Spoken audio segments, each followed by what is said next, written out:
The sun shined down beautifully into the room as a heartbroken Damien stood by the bed. He gently held his daughter Juliet's motionless hand as tears streamed down his face, feeling her presence for the last time. The young magician, Pomeranian, watched with wide, innocent eyes. She quietly asked Vikir about why the mister in front of them was crying. The night hound quietly explained that it was probably because Damien felt a mix of emotions. He was grateful, sorry, and last of all, this was an act of love he did for her. Confused, Pomeranian asked why he was crying since he should be smiling, because of his love for her, and that he was thankful. The night hound simply told the young lady that as she grew up, she would experience many things, and hopefully one day understand what the mister was feeling. Hearing those words, Pomeranian could only mutter that it was going to be hard. After the moment of grieving, Damien says thank you to both the night hound and Pomeranian. His face was still heavy with grief, but there was a new calm in his expression. He said that thanks to them, he had been able to fulfill his duty as a father one last time. The night hound replied that no thanks were needed. Instead, he held out his hand, his eye glowing faintly behind the mask. He reminded Damien that there was something Damien had to give him. Without hesitation, Damien knelt before the night hound. With his head bowed, he solemnly declared his oath, promising to give everything he had to the night hound. Looking up with firm determination in his now purple eyes, Damien told the night hound to tell him what it is he seeks. The night hound's answer was simple and chilling. With his red eye glowing with a murderous light, the night hound stated the price for his favor. He demanded a head. The head of the bourgeois family's patriarch. In a quiet gazebo, overlooking a moonlit garden, a secret meeting took place. Damien de Bourgeois stood with the night hound, and our boy introduced the third person there, Dolores, explaining that she was an ally who would be helping them. Damien greeted her formally, as the Saintess of Quo Vadis, shaking her hand and remembering that he had last seen her during the University League, and after the past part. He didn't expect to meet her again like this. Shaking Damien's hand, Dolores replied that the honor was all hers. Even so, she was still in disbelief that they had actually managed to secure Director Damien as their insider. Looking right at him, Dolores secretly wondered what could have happened to make him turn against his own family head. Wasting no time, the night hound got straight to the point, his red eye glowing underneath the mask. He declared that the reason for their meeting was to create a plan for the assassination of Bartholomew, the head of the bourgeois family. Damien, his expression grim, told them that was the reason he wanted this meeting to take place. He explained that he had used his trusted people within the family to spread rumors about the Oracle Club's incredible success, knowing it would draw his brother's attention. The plan had worked. As a result, he had secured a dinner with Bartholomew himself. Dolores was stunned. She asked if he meant that dinner, the one she had only ever heard about in rumors. Damien confirmed her suspicion. It was the Vault dinner. It's the famous dinner that all influential figures in the capital experience once. He began to explain more details of the vault. The bourgeois family possessed a mysterious vault, a massive 50-meter cube with unbreakable walls forged from mithril and orichalcum. The vault was a true iron fortress, completely sealed off from the outside world by powerful anti-teleportation magic, and filled with mountains of gold and priceless treasures. Finally, Damien revealed the most important piece of information, the key to their plan. He revealed that Bartholomew had a strange way of doing things. Whenever he had an important meeting or meal, he always held it alone inside this vault for exactly 1 hour. Thinking about this, a bead of sweat ran down Dolores's face as she realized what that meant. An entire hour, completely cut off from all outside eyes and ears, was the perfect undisturbed chance for their plan. However, she quickly raised a sharp question. She asked Damien why Bartholomew would ever put himself in such a risky position, wondering if he wasn't afraid of being assassinated while locked alone in the vault with a guest. Damien crossed his arms and admitted that, while it was a logical concern, he had never once seen his brother show any fear about it. Before Damien could explain further, the night hound cut in with the chilling truth. He explained that Bartholomew felt no fear because he was a demon who possessed absolute power. The revelation stunned Damien. He started to stammer, trying to question what he had just heard. The night hound showed him a rolled-up document. He told Damien not to worry about that part for now, and to focus on what was written on the document before him. The plan was for the night hound's team to confront Bartholomew inside the vault. Meanwhile, Damien's crucial role would be to help them with what was written on the document on the outside. The night hound leaned in, stressing that Damien's part in the plan was the single most important factor in ensuring Bartholomew's defeat. Damien and Dolores' expressions twisted into pure shock upon seeing the night hound's plan on the document. Stuttering in disbelief, Damien realized that this plan went far beyond the bourgeois family alone. Dolores came to the same horrifying conclusion.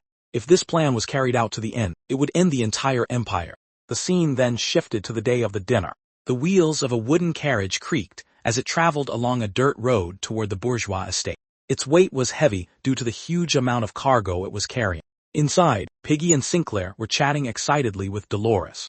Piggy was practically bouncing with joy, saying he still couldn't believe their Oracle Club had taken first place in the investment tournament, and that they were now on their way to have dinner with the head of the bourgeois family. He was looking forward to it. He turned to Sinclair, asking if she was excited. With a bright and nervous smile, she enthusiastically agreed, but her happy expression slowly turned a little sad.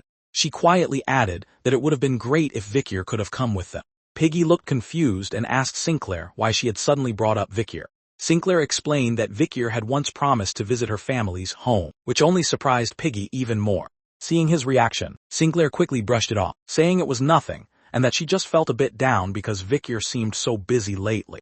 Piggy agreed, adding that he too had found it hard to even share a simple meal with Vikir recently. Suddenly, as if remembering something important, Piggy's attitude changed completely. He excitedly unrolled a long scroll, proudly announcing that he had prepared a full list of questions to ask the head of the bourgeois family. He began enthusiastically listing the topics, which ranged from serious economic questions about the empire's future to simpler curiosities, like what the super-rich even ate for their meals. As Piggy and Sinclair chattered on in excitement, completely unaware of the real reason for their visit, Dolores watched them with a quiet, shadowed expression. A wave of guilt washed over her as she thought about the danger she was leading her innocent friends into. "I'm sorry, you guys," she thought to herself, just as their carriage pulled up to the gates of the magnificent bourgeois estate. The massive, ornate gates swung open, and the three students were led inside. They stepped into a lavishly decorated waiting room. They were impressed by the quality and state of the room they were in. A well-dressed man with dark hair, acting as their guide, politely told them they should wait here for a moment, as he would inform their patriarch of their arrival. After Dolores thanked him, the man bowed slightly and told them to make themselves comfortable before quietly leaving the room. While they waited, Piggy and Sinclair quickly sat on the furniture. Piggy commented on how luxurious everything was, insisting that the sofa alone was 100 times better than their beds back at the academy dorms. Sinclair agreed, noting how unbelievably soft and comfortable the cushions were. Piggy then excitedly asked Sinclair if she had thought of any questions she wanted to ask the head of the bourgeois family. Sinclair replied that there was just one thing she was really curious about, but she couldn't say what it was. Her quiet, evasive answer only seemed to fire up Piggy more. He argued that this was a once-in-a-lifetime chance to meet the wealthiest man in the empire, and that they should try to gain as much knowledge as possible. As her friends continued their innocent chatter, Dolores lowered her gaze, her face tight with guilt and strain. Unseen by the others, she discreetly took out a small vial and poured its contents a sleeping potion into a nearby pitcher while her hands were trembling. She knew she had to make sure her friends were fast asleep before the dinner began, to keep them safe from the danger that was coming. Her thoughts were interrupted when Piggy suddenly wondered aloud if Bartholomew would like the gifts they had prepared. He suggested they open the boxes to make sure everything was in order. Panicking at the thought of them discovering the truth too soon, Dolores lunged forward, shouting for them to wait. Piggy and Sinclair froze, completely startled and confused by their vice president's sudden outburst. Quickly composing herself, Dolores held a tray with 3 cups of tea. She told them she would check the gifts herself, and that they should drink some tea and rest for a while. Her smile was visibly strained, a clear sign of the immense pressure weighing on her. But her friends, still a bit confused, timidly agreed, drinking the cup of tea without suspecting a thing. A short while later, after they had finished their tea, a sudden and overwhelming wave of drowsiness washed over both Piggy and Sinclair. They began yawning and stretching, wondering why they were suddenly so sleepy, especially when the long-awaited dinner was just about to begin. As the sleeping potion took hold, Dolores watched her friend with a fragile sense of relieved success. Sinclair, still trying to fight off the effects, yawned and said she needed to get some cold water to wake herself up. Just then, the dark-haired guide knocked on the door to the room, asking if they had rested well. As he stepped inside, he informed the students that their patriarch was waiting, and that he was going to escort them to his location. Seeing the 2 unconscious students, he asked what had happened. With a nervous laugh, Dolores quickly came up with an excuse. She explained that her friends had been very nervous and tired, and had fallen asleep as soon as they relaxed and drank some tea. In her mind, she apologized to them again, knowing this was the only way to keep them safe. She then informed the guide that she would represent their club and meet with the family head alone. The man accepted her explanation without question and agreed to lead her there at once. Dolores followed the guide down a long, sunlit corridor. Behind them, 2 workers pushed handcarts carrying the large wooden crates that contained their gifts. Eventually, they arrived at a much darker, more scary part of the mansion. Before them stood a pair of enormous, intimidating metal doors, 2 large ones the size of giants and 2 smaller versions, the size fit for humans. The guide announced that this was the place. A bead of sweat trickled down Dolores's face as she stared up at the massive structure. With a chill, she realized that this was the famous vault. As the colossal doors began to creak open, a terrifying thought crossed her mind. The sheer size of the entrance felt like a warning, as if declaring that these doors were never meant to be used by ordinary humans. Standing at the threshold of the massive vault, Dolores listened as the guide informed her that she would have to proceed alone from this point on. He added that the gifts they had brought would be placed inside for safekeeping.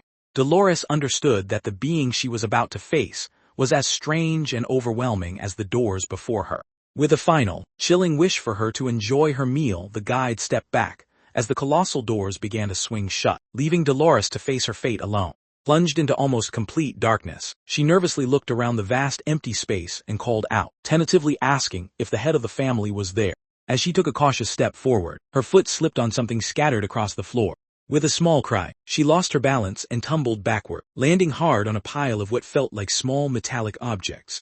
Sitting up and rubbing her sore hip, she wondered what she could have possibly tripped over in the dark.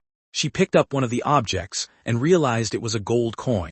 Just as she examined it more closely, a brilliant, blinding golden light suddenly erupted, flooding the entire chamber. Bathed in the radiant glow, Dolores could only stare in wide-eyed astonishment as the source of the light was revealed. The immense vault was filled with literal mountains of shimmering gold coins. In the very center of this sea of unimaginable wealth stood a single long dining table, elegantly set for a feast. Dolores, still sitting on the floor amid the treasure, was left utterly speechless by the overwhelming sight. A deep, commanding voice broke the silence, welcoming the saintess. The speaker, a large, powerfully built man with a long blonde beard, held a glass of red wine in his hand. He then corrected himself, addressing her as the president of the Oracle Club instead. This was the target they had come for: Bartholomew Jew Bourgeois, patriarch of the bourgeois family. Surrounded by flickering candlelight, reflecting off endless mountains of gold and jewels, Dolores nervously took her seat at the grand dining table across from the imposing figure. Her hands trembled as she tried to compose herself, knowing what was to come later on. She was face to face with Bartholomew Jew Bourgeois, the wealthiest man in the whole world. She knew his public identity as the head of the bourgeois family, one of the 7 great families. But she also knew his true, hidden nature. He was a demon wearing human skin. Bartholomew began the conversation by praising her, saying that her skills were truly impressive.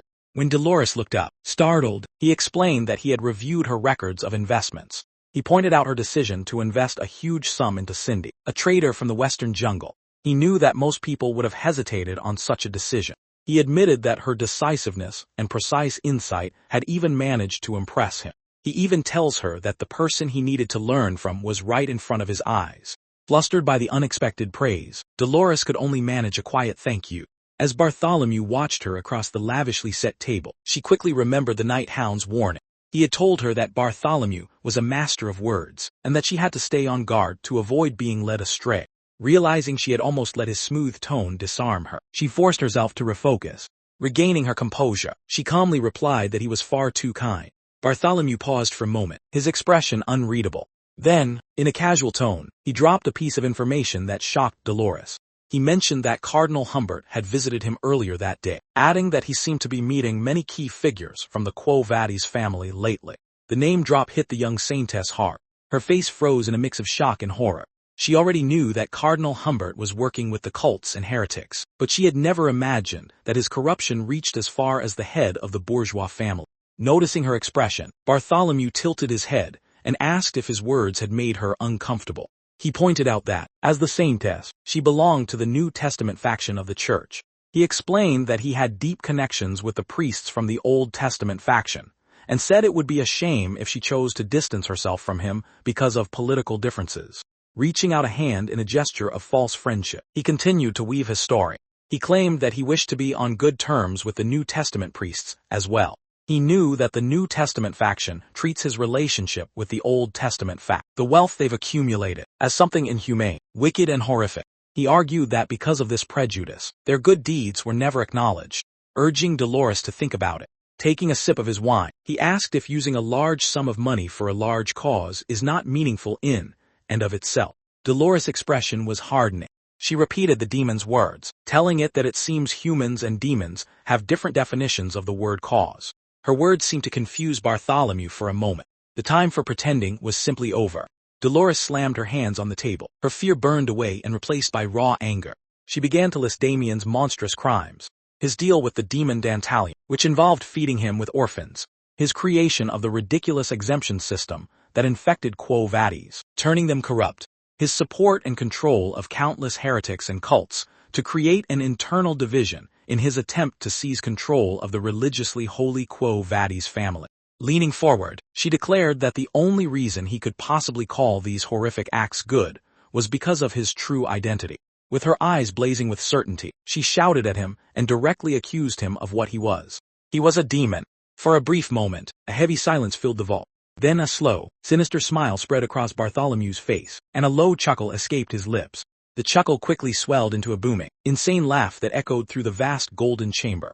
The force of his laughter was so intense that the mountains of gold coins around them began to tremble and shift. Dolores clutched her head in pain as the thunderous sound battered her ears. Damien's laughter was piercing through her skull. Through the terrifying noise, she shouted back at him, demanding to know if he wasn't afraid.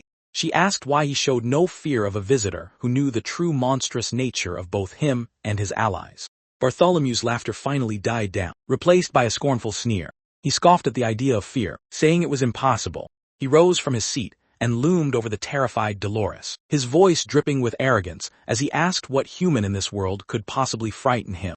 In an instant, he was leaning over her, his face twisted into a monstrous grin, his sheer presence crushing down on her. But just as he was about to continue his torment, he froze. A flicker of confusion crossed his face as he sensed something was wrong. His gaze shifted toward the entrance of the vault, where the wooden carts that had carried the gifts now lay broken.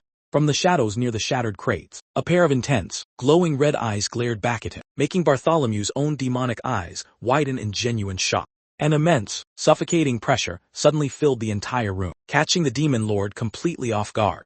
A violent surge of red demonic energy erupted from one of the piles of gold coins. From within that explosion of power, a new figure stepped out.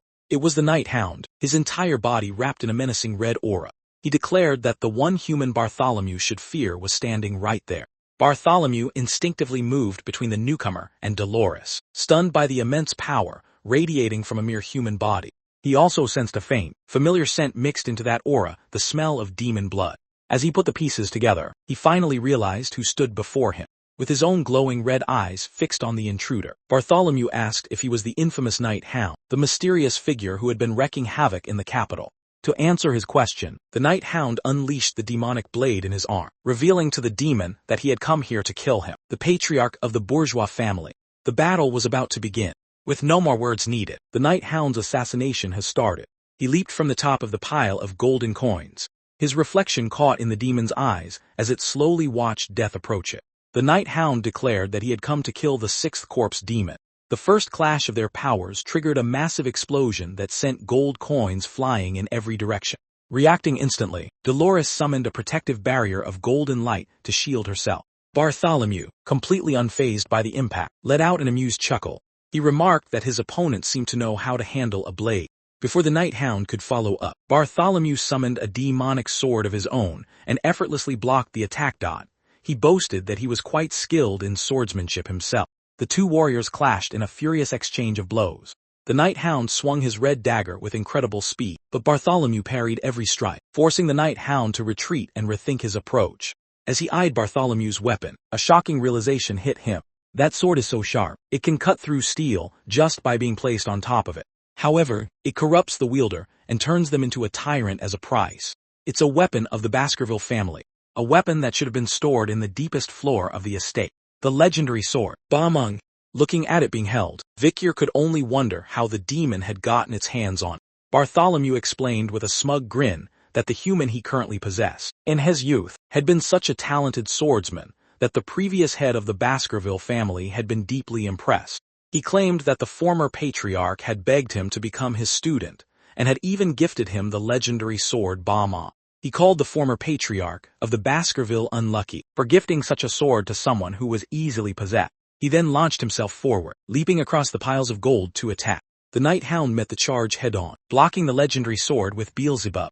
A furious exchange of blows followed, their weapons clashing in a blur of red and gold light, as Bartholomew unleashed a relentless series of strikes. As they fought, Bartholomew's curiosity grew. He questioned the Night Hound mid-fight, demanding to know how a mere human could know about them, the 10 elite corpses, and how he killed 4 of his comrades so far. Their blades continued to crash together, the ringing of steel echoing through the vault as the demon knocked Vikir's blade upwards. Giving Bartholomew the chance, he charged forward with all his strength, his demonic sword glowing with immense power. Shouting that the Night Hound's arrogance ends, the blade found its mark, piercing straight through the Night Hound's chest in what looked like a fatal blow. From across the room, Dolores cried out in horror, screaming the Night Hound's name. Blood splattered across the golden floor. The demon whispered, saying that there was no need to worry, as he was going to devour the Night Hound's corpse. With a cruel grin, he promised to keep his skull in the vault until it fully rotted away, telling him to consider it a great honor. But just as he was about to deliver the final blow, a calm, clear voice cut through the air, calling him pathetic. That word stopped Bartholomew in his tracks, his arrogant expression instantly twisting into pure disbelief. The Night Hound, still impaled by the sword, held onto his blade as his body slowly started to recover. He called out Bartholomew's lousy swordsmanship, despite having the Baskerville's family's treasure, and to the previous patriarch, who gifted the sword to him. Both of them were simply pathetic in the eyes of the Night Hound, the greatest Baskerville clan member to exist. Bartholomew thought of the Night Hound's words as all talk. After all, he couldn't even clash swords with him, and found it difficult to keep up with the demon. Plus, who's the one that has a sword through their chest? Not the demon, but the Bloodhound instead. The demon's arrogance shifted into confusion when he tried to pull his sword back, and felt it refuse to move. This was an oh shit moment for the demon. The Night Hound had clamped down on the blade with his bare, bloody hand, fingers digging into the metal as he held it in place. The Night Hound then asked if Bartholomew was still sure he was all talk, as he began to focus his power, pouring his red mana into Beelzebub. Bartholomew's eyes widened in disbelief at the overwhelming strength gathering around his young opponent. He recognized the technique at once as the legendary solid ore, a skill that only a true swordmaster could use, and he couldn't understand how this boy had climbed to that height. Before Bartholomew could process it, the Night Hound unleashed his own ultimate technique. Channeling all that power, he released the Baskerville's 7th sword form, sending a storm of devastating red energy slashes ripping through the chamber. The attack culminated in a massive, vortex-like explosion of red energy that tore through the vault, shock waves hurling gold coins and debris in every direction. Watching from a safe distance, Dolores was completely stunned. She realized that the Night Hound had gotten far stronger now than when he had fought during their battle against the demon Dantali, and she couldn't help but wonder what had driven such a drastic leap in his power. When the dust finally settled, the Night Hound stood ready, red aura still swirling around him like a living storm. His gaze stayed locked on his opponent. Bartholomew, now heavily wounded and bleeding, had to use his sword as a crutch just to remain upright. The demon's entire left side of its body had been ripped to shreds. The Night Hound could see that Bartholomew had survived only by pulling his foot back in the moment, and endured the 7th technique. Looking at its current state, our boy knew that the demon would have a difficult time continuing this fight. Blood dripping all over his face, Bartholomew had to admit to himself that the Night Hound's previous victories hadn't been pure luck. He actually did have the skill to kill his comrades. Even so, a defiant grin crept back onto his face. He began to taunt them, asking if they truly believed they would walk out of this place alive. He explained that the vault could never be opened from the inside, and that it operated on a strict timer. Only when the hour was up would the doors be unlocked from the outside. He continued his threat, laughing as he painted a picture of his guards swarming in the moment the doors opened. At that moment, he planned on reporting the 2 of them to the Imperial garrison. But his crazed laughter and telling of what was to come was cut short. Holy light! A powerful blast of divine energy raised him, causing the demon to scream in pain.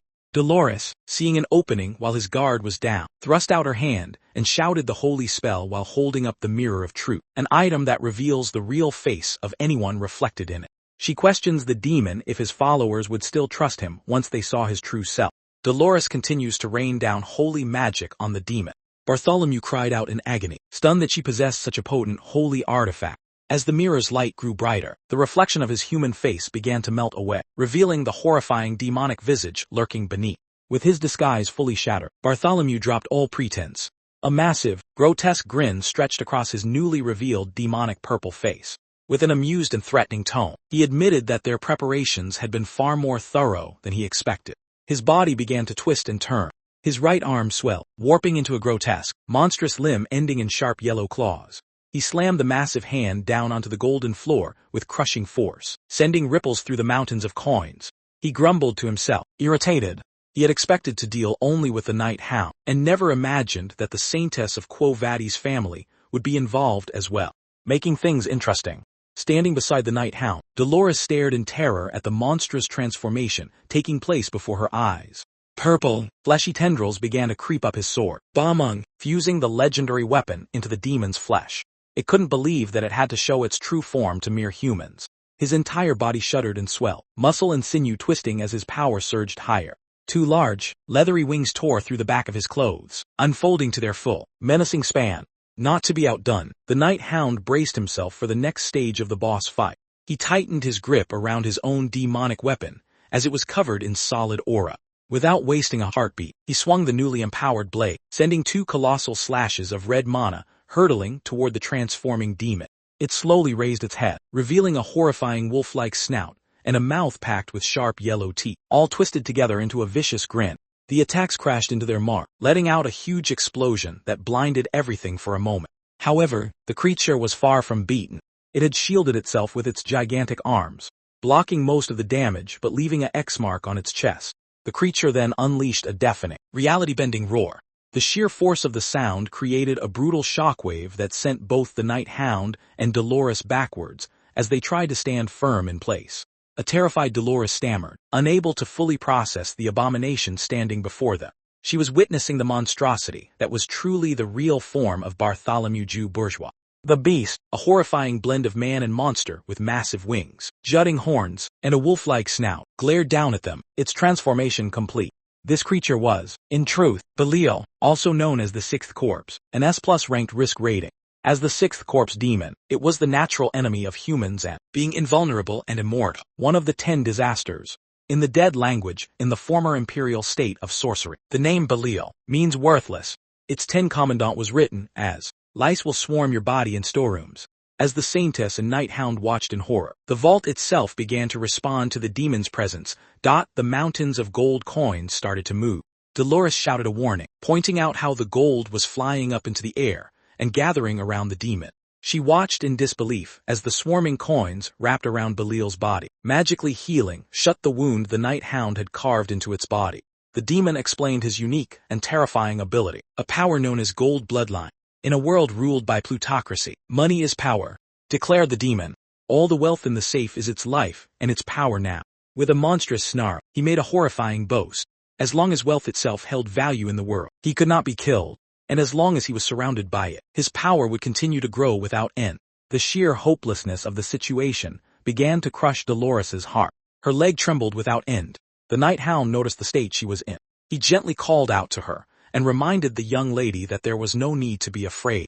He reminded her of the strength she carried inside herself, recalling how Dolores awakened in Dantalion's imaginative world by overcoming negativity. In order to not feel fear, she needed to believe in herself.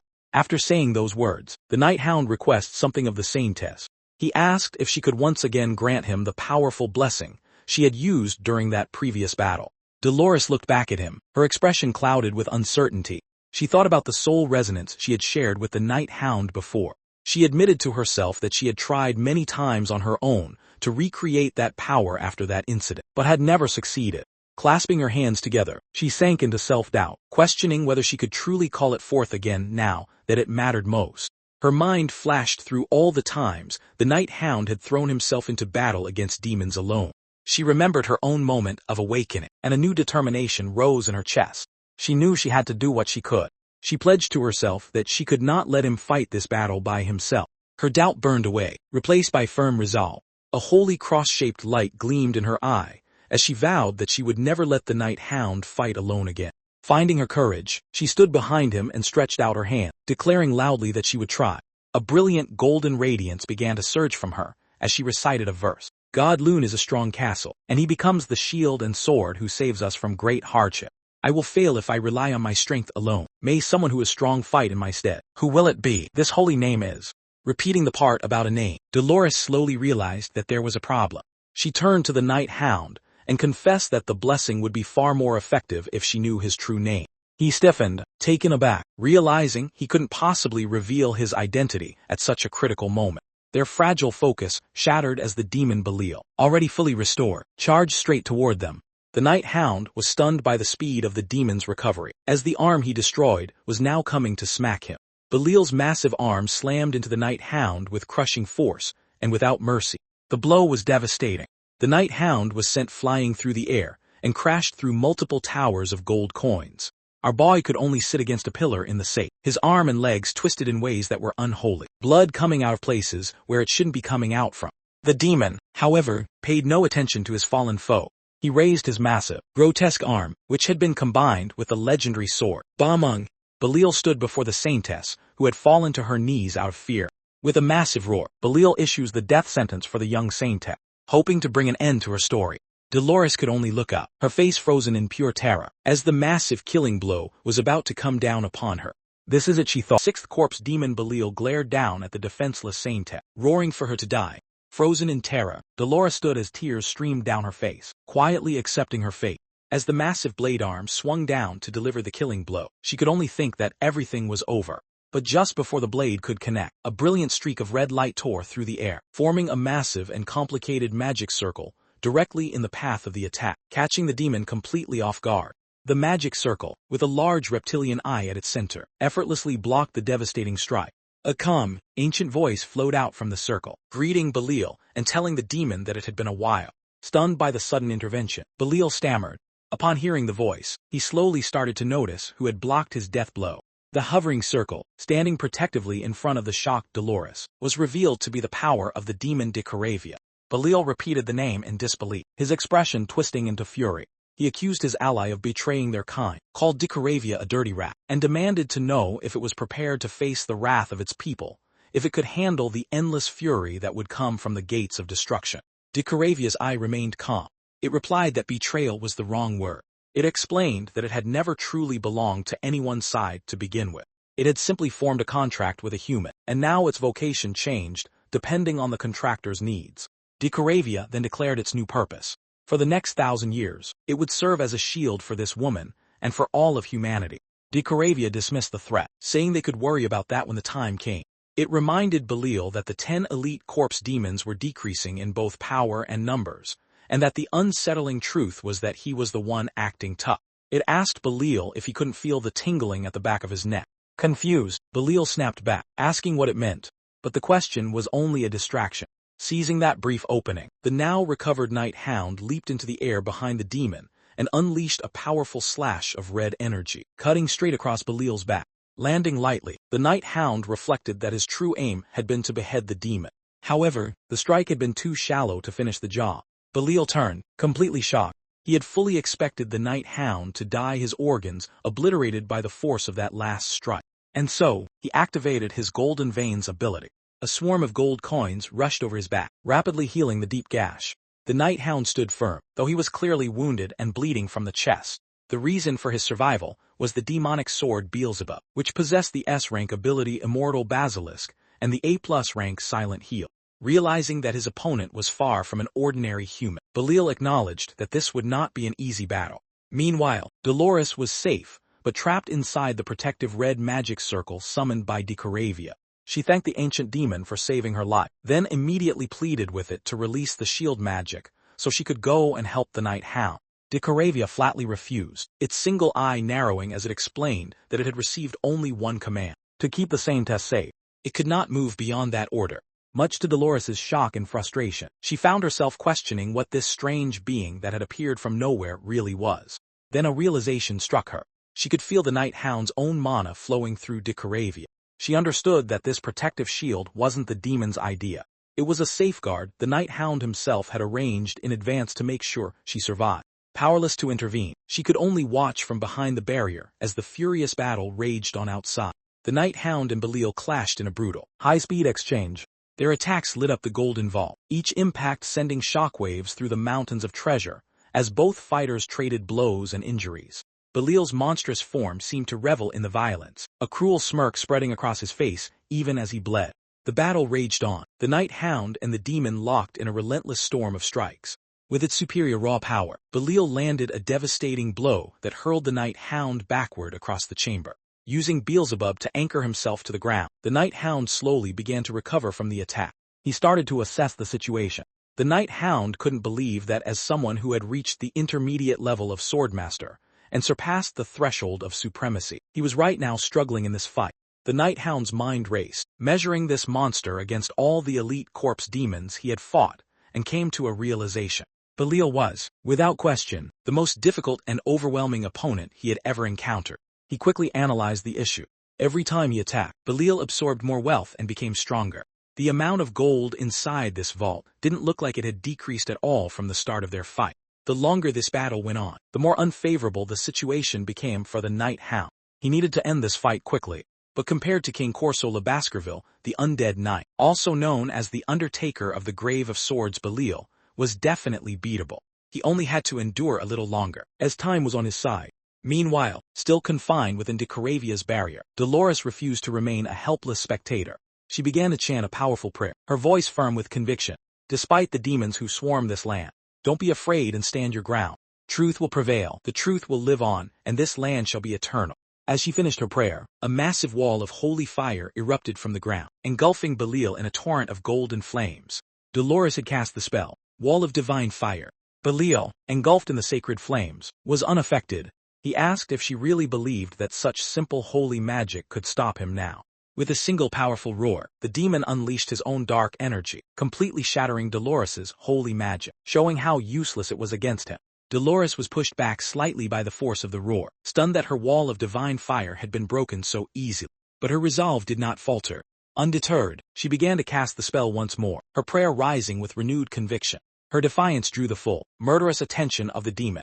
Snarling, Belial mockingly roared that, if she was so eager to die first, he would gladly grant her wish. Just as the demon was about to strike Dolores, the Night Hound appeared behind him in a flash of red. With his blade aimed and ready, he declared that he was Belial's true opponent. A vicious smile spread across Belial's face, as his eyes began to glow with an intense golden light.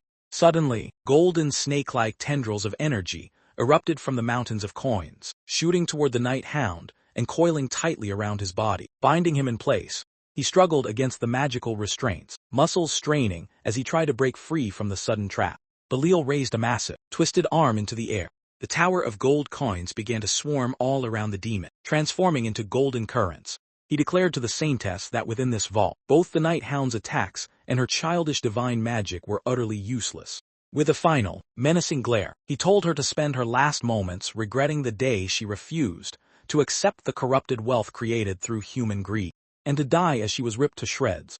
The barrage of golden death rained down on Dolores, who was still trapped within Dicaravia's protective circle. The golden death was coming fast and strong, ready to kill. Each time a wave of golden coins swept past her, it cut and tore through her skin and clothes, drawing blood she had no way to stop. Tears flooded her eyes once again, as she braced for the incoming pain. The wet sound of blood spattering echoed throughout the vault, and it was that silence that followed which made her slowly open one eye. Though Dolores was hurt by the sheer force of the assault, she was not the one who had taken the brunt of the attack. Tears streamed down her face as she looked up, her clothes splattered with fresh blood. Standing directly in front of her, having shielded her with his own body, was the Night Hound. The golden projectiles had pierced him in multiple places, leaving him grievously wounded. Dolores could only stare in utter shock and disbelief. The Night Hound had absorbed the full impact of Belial's attack for her. The sound of blood spilling from the Night Hound's wounds spattering across the gold coins beneath him was horrifying. Yet he remained standing. His body was skewered by golden tendrils forged from the treasure itself, the remnants of a blow he had taken to shield Dolores from the demon's attack. Still, he refused to fall. Below, Dolores could only stare up at him in horror, her lips trembling as she whispered his name. Trapped behind Dicaravia, guilt crushed her chest. He had been wounded protecting her. Again, the Night Hound gritted his teeth and seized the golden tendrils lodged in his body. A surge of crimson aura erupted across his hands, then his entire form. With a violent twist, he crushed the tendrils into dust and tore himself free. Dolores saw the state he was in, and knew immediately he needed healing. She pressed both hands against the barrier and began to cast her spell. Suspended within a circle of radiant light, she realized the barrier had already been restored. Her voice broke as she pleaded with him to let her out, insisting she could still help. But the Night Hound, as its master, had already reinforced Dicaravia. He had poured more mana into it than before. The barrier was stronger, now far stronger, and it would not break so easily. He glanced back at her and gave a firm command. Do not leave the shield. Under any circumstance. His voice hardened as he warned her. It was far too dangerous outside. Then he turned away without waiting for her reply, and hurled himself back into the battle, charging toward the storm of golden energy gathering around the demon. Dolores could only watch him go, her face twisted with desperation, tears spilling freely. Belial struck again. Countless razor-sharp golden blades materialized in the hanging overhead like a storm poised to fall. The Night Hound steadied himself. His red eyes burned as he tightened his grip on his blade. Then the storm descended. Blades rained down in a relentless torrent, but he met them head-on. His weapon moved in a blur, carving arcs of crimson light that collided with the falling gold. Red and gold clashed violently, then shattered. The golden assault broke apart, fragments scattering across the vault. Amid the falling debris, the Night Hound stood unmoving, his gaze locked onto Belial. Still standing, still ready. Unimpressed, Belial raised its grotesque arm.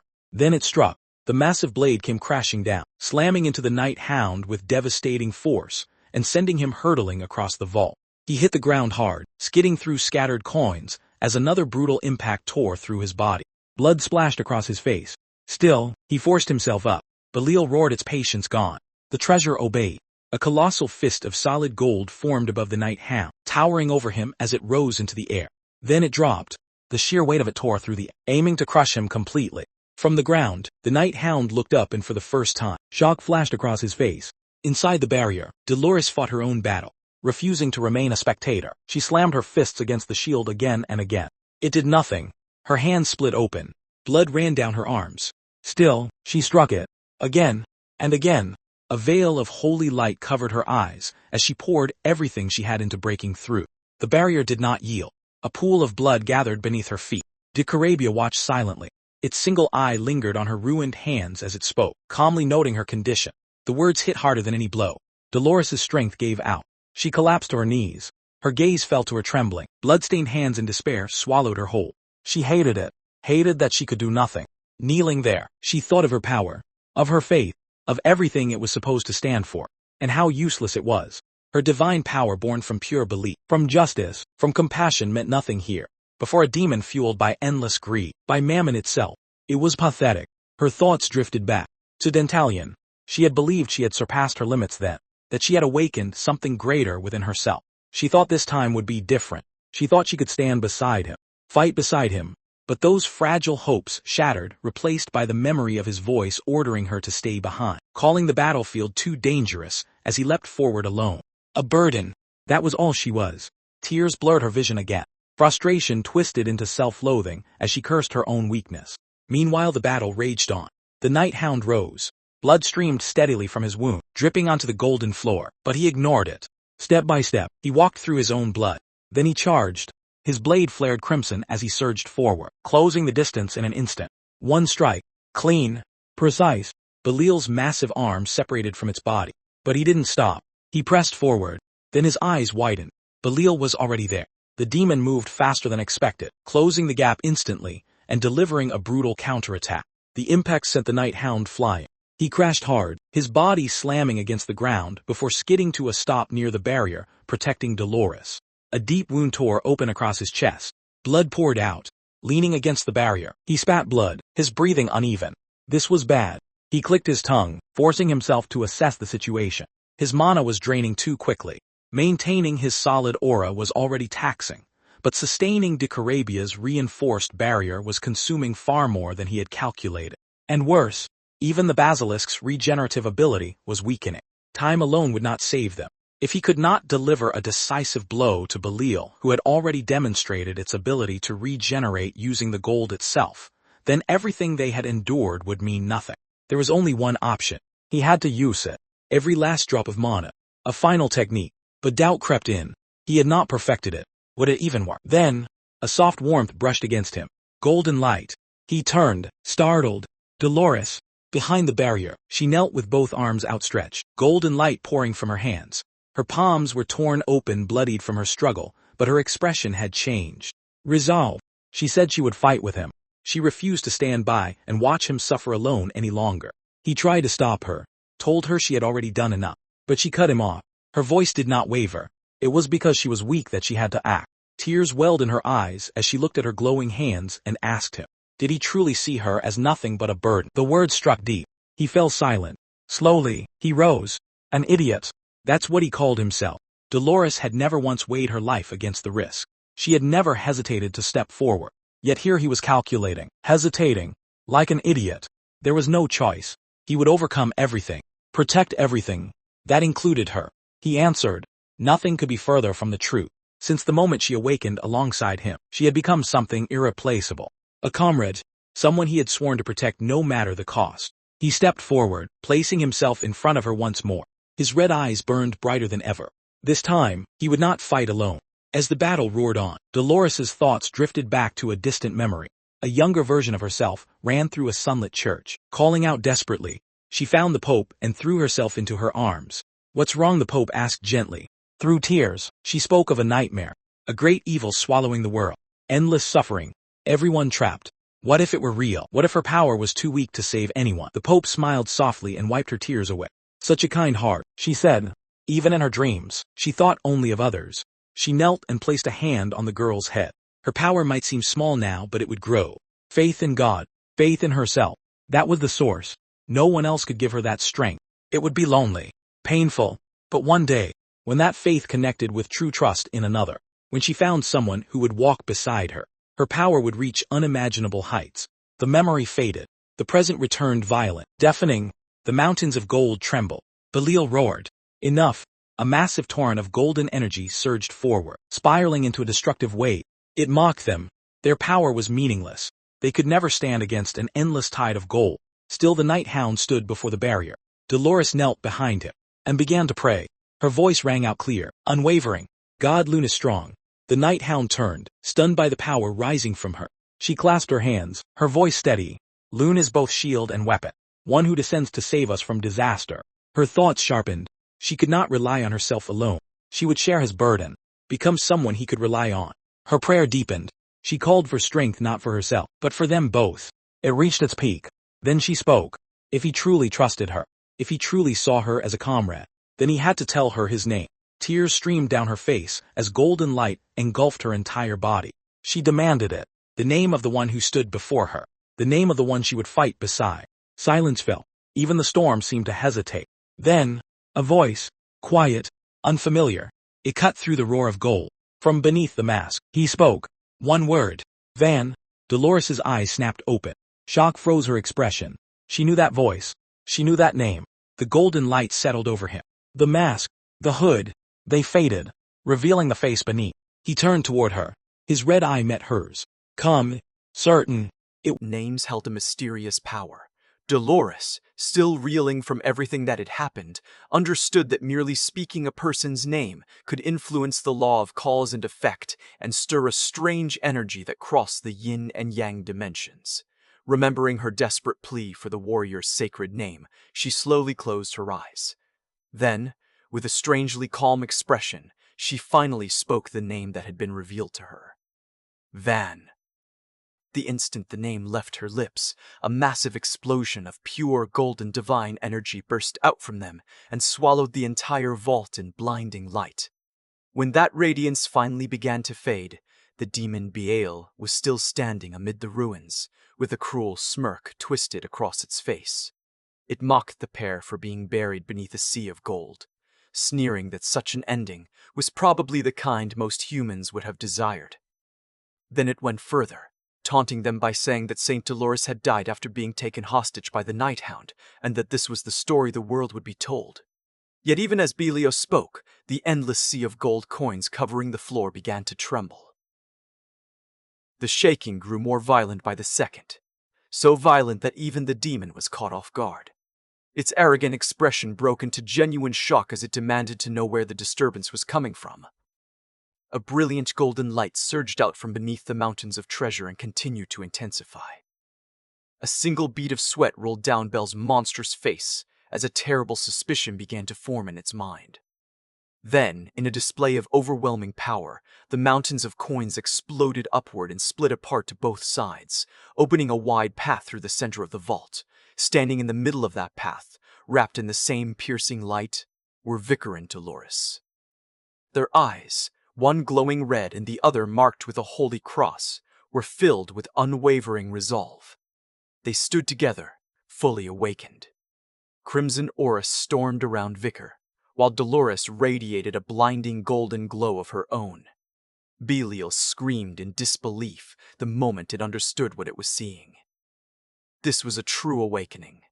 Completely confused, the demon roared that such a thing should not have been possible, that it simply could not be happening. The golden light pouring from Dolores was so intense that even Belial had to steady itself, bracing one clawed hand against the floor while shielding its eyes. It was forced to admit that the searing brilliance before it was the genuine awakened light of the saints, but fear did not come first. Instead, a wide and twisted grin slowly spread across Belle's face. It stared at the awakened pair with a new and more terrifying interest, greed flickering openly in its eyes. In its mind, the power in front of it might have been worth even more than all the gold piled throughout the vault. Enraged by their awakened strength, Belial flew into a frenzied rage.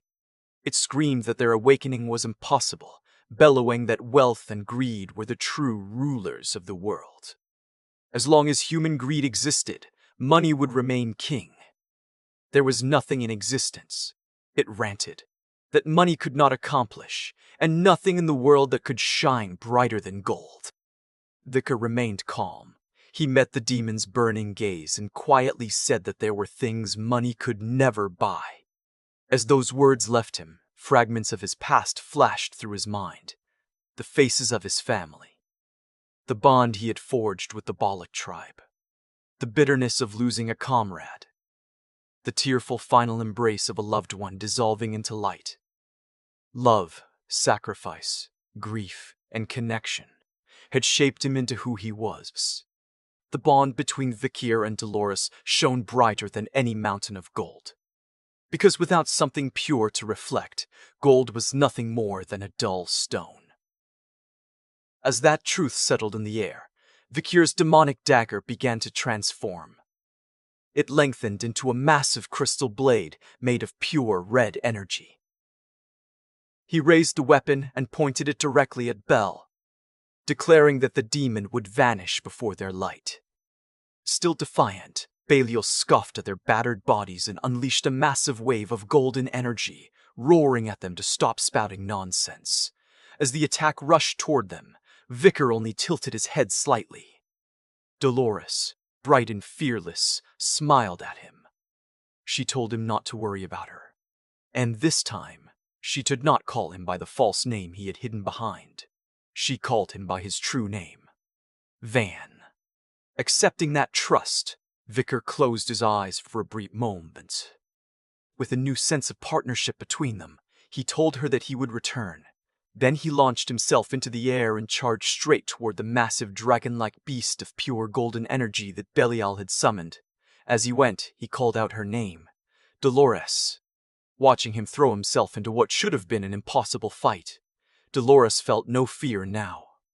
Her expression was full of fierce joy and unwavering faith as she clenched her fists, prepared to support him until the very end. And as Vikir flew toward the enemy, he felt the full weight of her blessings settle over him. The Sanctus's power sharpened and purified his aura more than ever before. The ultimate technique he had hesitated to use earlier, a skill he had never been fully confident in, no longer felt out of reach. A complex red magic symbol unfolded before him, glowing with power. This was not a simple amplification of his attacks. It was the ultimate sword art of the Baskerville family, the secret art of the Hound, created for one purpose alone, to kill demons. With the full power of the saint's blessing burning through his veins, Vikir unleashed the ultimate technique of his clan, the Baskerville's 8th sword form. He descended upon the demon, his body erupting into a massive crystal construct of pure red energy. That ethereal construct, took the shape of a gigantic and ferocious hound. Its jaws spread wide as it lunged toward the golden dragon conjured by Bel. The demon could only stare upward in utter disbelief, as its own attack was dwarfed by the sheer size and savage presence of the secret art. For the first time, Bel, a top predator that had believed it ruled the world, felt real and mortal fear for its own life. Vikir, his eyes blazing with unrestrained fury, declared that his purpose was simple. He existed to kill demons. The two colossal energy beasts, one forged from red demonic power and the other from golden greed, collided in a cataclysmic struggle. Their impact erupted into a massive explosion of red and pale gold light that tore through everything in its path.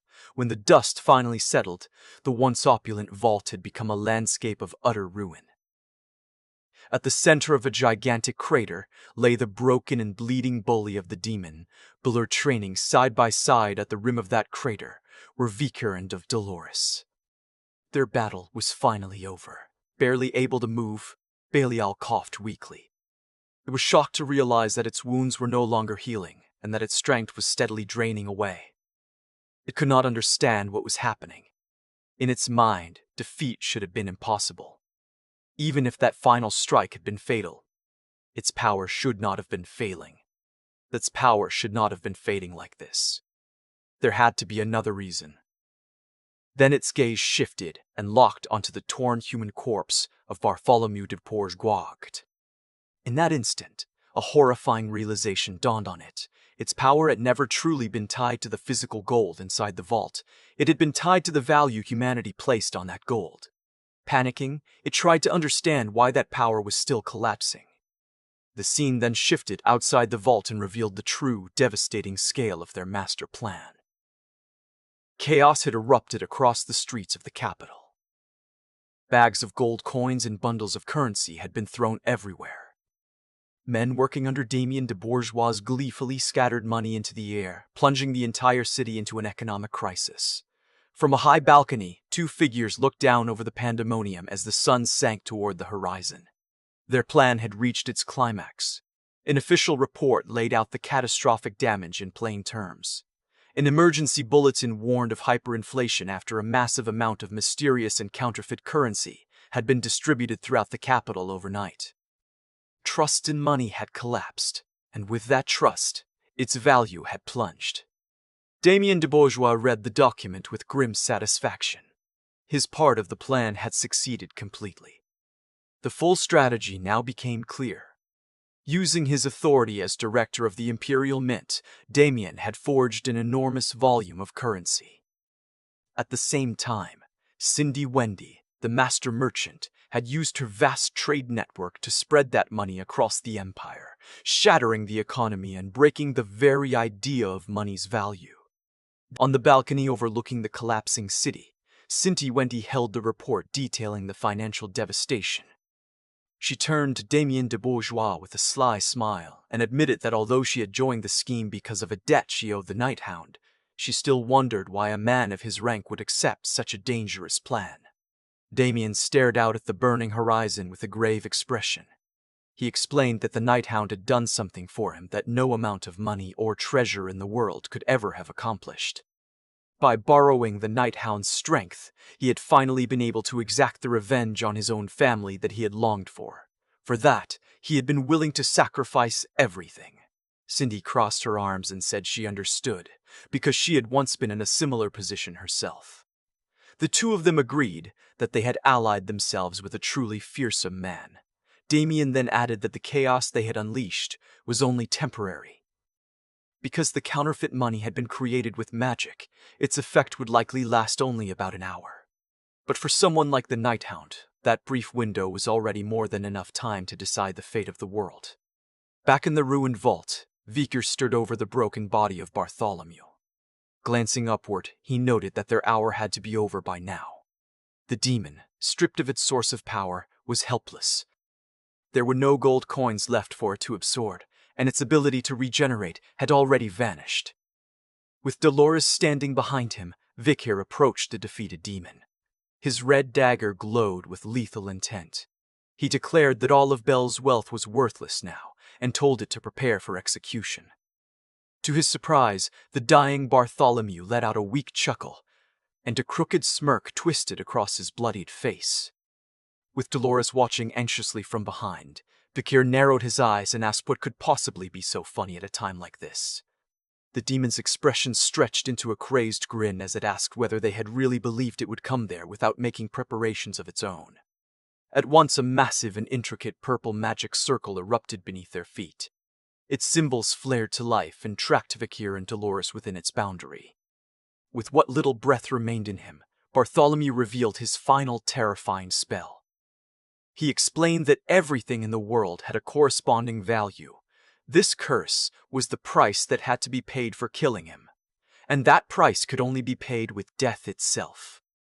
Then he named that ultimate curse of equivalent exchange: indulgence. Furious at the demon's final trick, Dolores shouted back in defiance. She declared that killing a demon could never be a sin and demanded that he stop spouting such absurd nonsense. But Bartholomew only chuckled from within the circle. He mockingly explained that even demons were creations of God, and that as a saintess, she should have known better than anyone that killing any of God's creations was a sin. He gloated, utterly confident that no one would be foolish enough to sacrifice a life merely to kill him. That arrogance did not last. Vikir calmly stepped forward and held a piece of paper right in front of Bartholomew's face. He told him that the price for killing a pig like him had already been paid. Then he revealed the document in full, a fancy and official-looking parchment. It was an indulgence, a holy paper that granted forgiveness for all the sins of a faithful believer. The document had been formally issued and guaranteed by the Old Testament faction of the church, the same faction Bartholomew had been working with. The demon could only stare in total and speechless shock. In a single instant, the tables turned completely. With the sin already absolved, the curse of indulgence no longer had any price left to claim. Seizing the moment, Vikir raised his glowing red blade. As the demon let out one last desperate cry, he swung in a decisive arc and cleanly separated Bartholomew's head from his body. The head fell, struck the floor of the crater with a dull thud, and rolled away until it came to a stop at the feet of a small and unexpected figure. From the edge of the crater, Vikir and Dolores looked down, and a new chill spread through both of them. Standing at the bottom of the crater, right beside the fallen head of the demon lord, was their friend Sinclair. Both of them stared at her in disbelief. But the Sinclair standing there was not the cheerful girl they knew. Her face was buried in deep shadow, and her eyes glowed with a menacing, corrupted purple light as she loomed over the dead demon. Her presence alone felt impossible to explain and utterly terrifying. Sinclair finally revealed how she had ended up inside the vault. At first, she said, everything had felt like a dream. After waking from a strange sleep, she found herself staring at a scene so surreal that her mind could not accept it at once. From where she hid, Sinclair watched a terrifying battle unfold. A monster with a pig's head was fighting her friend, Vice President Dolores, who was wrapped in a bright light, as well as the mysterious Hound. The creature looked exhausted after taking a powerful blow from the Hound, and before Sinclair could make sense of it, it changed back into a human. Then the Hound's sword fell without hesitation. In a single brutal stroke, he cut the man's head off. The severed head rolled across the ground and stopped right at Sinclair's feet, and in that instant, the truth struck her. What stood before her was not some twisted dream. It was reality, cold and merciless. Dolores and Vikir looked down into the crater and saw Sinclair standing there, frozen in shock. Panic seized Dolores first. She turned to Vikir in disbelief and demanded to know why Sinclair was there at all. She remembered her own plan clearly. She had given Sinclair tea mixed with a sleeping potion, confirmed that she was asleep, and sent both her and Piggy back to the academy. Sinclair being inside the vault should have been impossible. Still trying to understand the nightmare before her, Sinclair lowered her gaze to the severed head and quietly asked what was going on. Then she looked up at the two figures standing at the edge of the crater, her mind full of confused questions. She could not understand why the vice president was standing beside the night hound, or why the night hound was there with the head of the bourgeois family. Her voice trembled with panic as she asked what any of this meant. And while she questioned them, her eyes, half hidden behind her fingers, began to glow with a strange and corrupted purple light. The fear in her voice was plain, but something darker was beginning to rise with it. Seeing her friend on the verge of breaking apart, Dolores rushed down into the crater and grabbed Sinclair by the shoulders. She begged her not to look at the head, and pleaded with her to look only at her instead, promising that she would explain everything. Dolores admitted that she did not know when Sinclair had woken up or how much she had seen, but at that moment, all she wanted was to calm her terrified friend. But Sinclair did not accept her comfort. Her eyes burned with that menacing purple light, and her face twisted with rage as she violently shoved Dolores's hands away. She screamed at her not to come any closer, and the sudden fury in her voice left Dolores completely startled and speechless. From the edge of the crater, Vikir, still hidden beneath the disguise of the night hound, watched the scene tighten into something dangerous. He quickly realized how little time they had left. He warned Dolores that the vault doors could open at any moment, and told her that she needed to leave immediately. Dolores turned back to Sinclair anyway. Her concern for her friend was stronger than the warning, and she tried to reason with her as gently as she could. She told Sinclair it was dangerous to remain there and pleaded with her to leave together. Sinclair answered with a chilling accusation. She asked whether they were not the most dangerous people in the room. If she stayed behind and told the world what she had seen, then they would have every reason to silence her. Seeing the situation sliding further out of control, Vikir stepped between them and shielded Dolores. He took the full blame upon himself and created a cover story on the spot. He declared that he was the one who had killed the head of the bourgeois family, and that the Santos, knowing nothing of his plan, had merely been his hostage. That, he said, was the official story they would tell. His words did nothing to calm Sinclair. A bright turquoise magic circle formed in her hand as she prepared to fight. With fury blazing in her eyes, she challenged him directly and asked whether he planned to kill her too, in order to keep her silent. As he faced that unexpected threat, Vikir's thoughts turned inward. From the memories that remained from before his regression, he knew the facts about Sinclair. She was supposed to become a legendary figure, a genius and an elite student who would one day vanish after graduation and leave almost no trace behind in history. But that cold knowledge collided with the Sinclair he knew in this timeline. He remembered her cheerful greetings, her easy friendship with Piggy, and the smile that belonged only to her.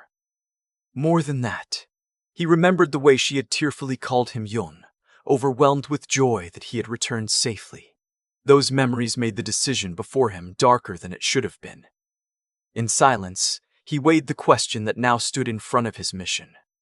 Should he leave her alive, or if she had become a danger to everything, should he end it here and now? The air inside the crater grew heavy with the killing intent he never voiced aloud. Sensing that shift at once, she called out to him, her voice sharp with fear, "Night Hound." Before the standoff could go any further, the massive vault doors began to creak open. Bright light poured into the dark chamber as the heavy doors swung wide, cutting through the tension inside the crater. Sinclair still stood there with her turquoise shield raised directly at the battered Night Hound. A group of guards and aides appeared in the doorway, their figures thrown into sharp relief by the light behind them. One of them pointed in shock and shouted that the infamous criminal, the Night Hound, was inside the vault. Panic spread at once as the guards demanded to know why he was there and ordered everyone to make sure the patriarch was safe. Their frantic cries were interrupted by a booming voice demanding to know what all the noise was about. The guards turned and saw Damien de Bourgeois striding toward them with his own men behind him. They were stunned by his sudden arrival and could not understand how he had managed to get there. Damien's eyes widened the moment he saw the scene within the vault. His gaze fell upon the grim sight on the floor, and he instantly recognized the severed head of his brother, Bartholomew. A silent understanding passed through him then. The Night Hound had succeeded. Vikir said nothing.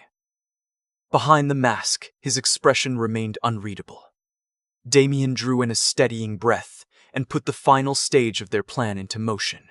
He pointed dramatically into the vault and shouted that an assassination had taken place. Then he publicly declared the cover story they had prepared in advance. The Night Hound had taken the Saintess hostage and murdered the Patriarch. After that, Damien pointed directly at Vikir and ordered the troops to be gathered. He commanded his men to save the Saintess and arrest the criminal immediately. With the guards' attention now fixed on him, Vikir turned to make his escape. But Sinclair blocked his path, her magic shield still raised. She shouted at him to stop and demanded to know where he thought he was going. Vikir paused and turned his head just enough for his red eye to meet her conflicted gaze. He gave her no real answer. Instead, he left her with a final, cryptic warning, telling her that it was up to her to decide what to see, what to hear, and what to believe. Then, with no time left to waste, he drew his glowing red dagger and drove it into the ground. A massive burst of red energy exploded from the impact. Smoke rushed upward and swallowed the area, creating the perfect screen for his escape. In the confusion, the guards shouted that he had vanished and barked orders to search the entrance at once. As the smoke slowly thinned, Sinclair remained standing alone inside the ruined crater. Her expression could not be read, and her fists tightened little by little as if she were holding something in place by force. Her thoughts remained hidden. Damien de Bourgeois approached her through the dust, his footsteps echoing through the wreckage. He asked whether she was all right and mentioned that he had heard from the head butler that the other student had already returned. He brushed aside the fact that he had not been told about their visit, saying it was not something he needed to involve himself in. Then he told her that the area would soon be sealed off and instructed her to get directions from the guards before heading back to the academy. Sinclair said nothing. She simply turned and began to walk away. As she passed him, Damien watched her in silence and wondered whether witnessing the Patriarch's brutal death had been too much for a young student to bear. Once she was gone, he turned his attention back to the scene before him. Looking down at his brother's lifeless body, he reflected on the man's overwhelming power, on how someone who had climbed to the very top of both the family and the world could still meet such an end. But as Damien took in the full scale of the destruction around him, the massive crater, the shattered vault that should have been indestructible, another realization forced its way into his mind. Could a scene like this really have been created by a battle between mere humans? The words of the Night Hound echoed back to him and confirmed the truth he had tried to reject. That was right. His brother had possessed the absolute power of a demon. Standing in the middle of those ruins, Damien finally accepted the terrifying reality of what his brother truly was. But before that realization could fully settle, an unexpected voice cut through the air behind him. It was you. Damien turned at once, and shock spread plainly across his face. Sinclair was standing there again, her expression cold and accusing. She said he was the mastermind, the one who had lured both the Night Hound and the Saintess into the vault for the sole purpose of assassinating the Patriarch. Her accusation ignited his anger immediately. Damien demanded to know what nonsense she was talking about, then drew his ornate sword and lunged forward to strike her down. Yet just before the blade could reach her, he stopped. His sword remained pointed at her chest, but confusion overtook the fury on his face. He stammered, unable to finish what he wanted to say, as a flicker of painful recognition crossed his eyes. For a brief and disorienting moment, he mistook her for someone else. Quietly, he asked whether she was his long-lost daughter, Juliet.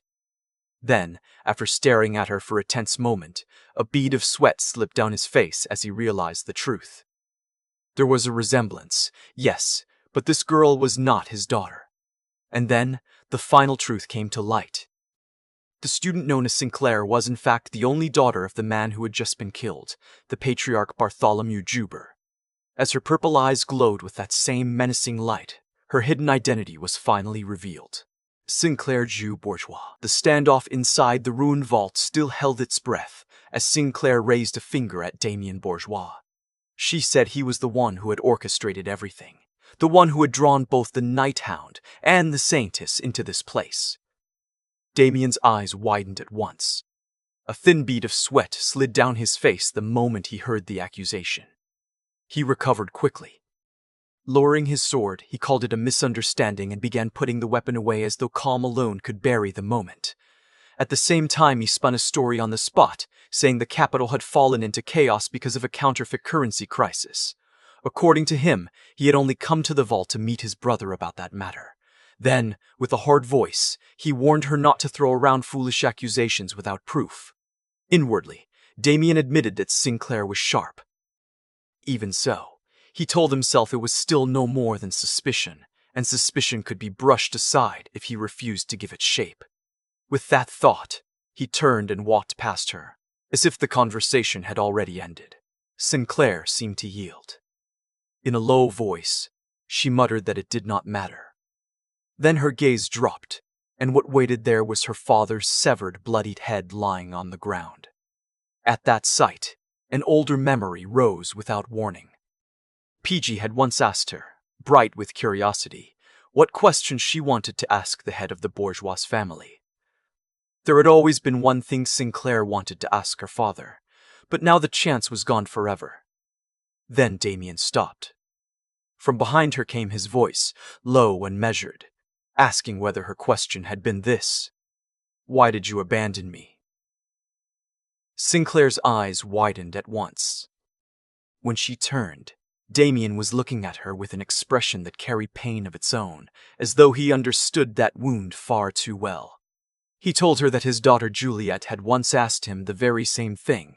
It had happened when she was cast out into the world with nothing, forced to live as a commoner during the bourgeois family's succession trial. The name struck Sinclair like a blow.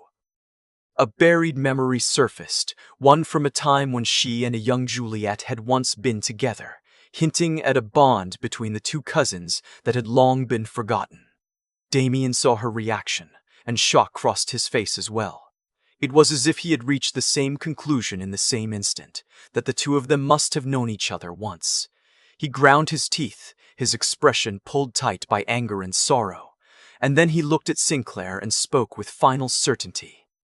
In the end, he said, neither her father nor the bourgeois family had abandoned her. He began to explain the creed at the center of his family, a motto that said they must be, not be seen. That was why their succession trial existed. Each heir had to prove their worth in the capital alone, without help from their parents. Damien admitted that this was a basic law of their house, something that should have been explained to Sinclair long ago, and he could not understand why his brother Bartholomew had never told her.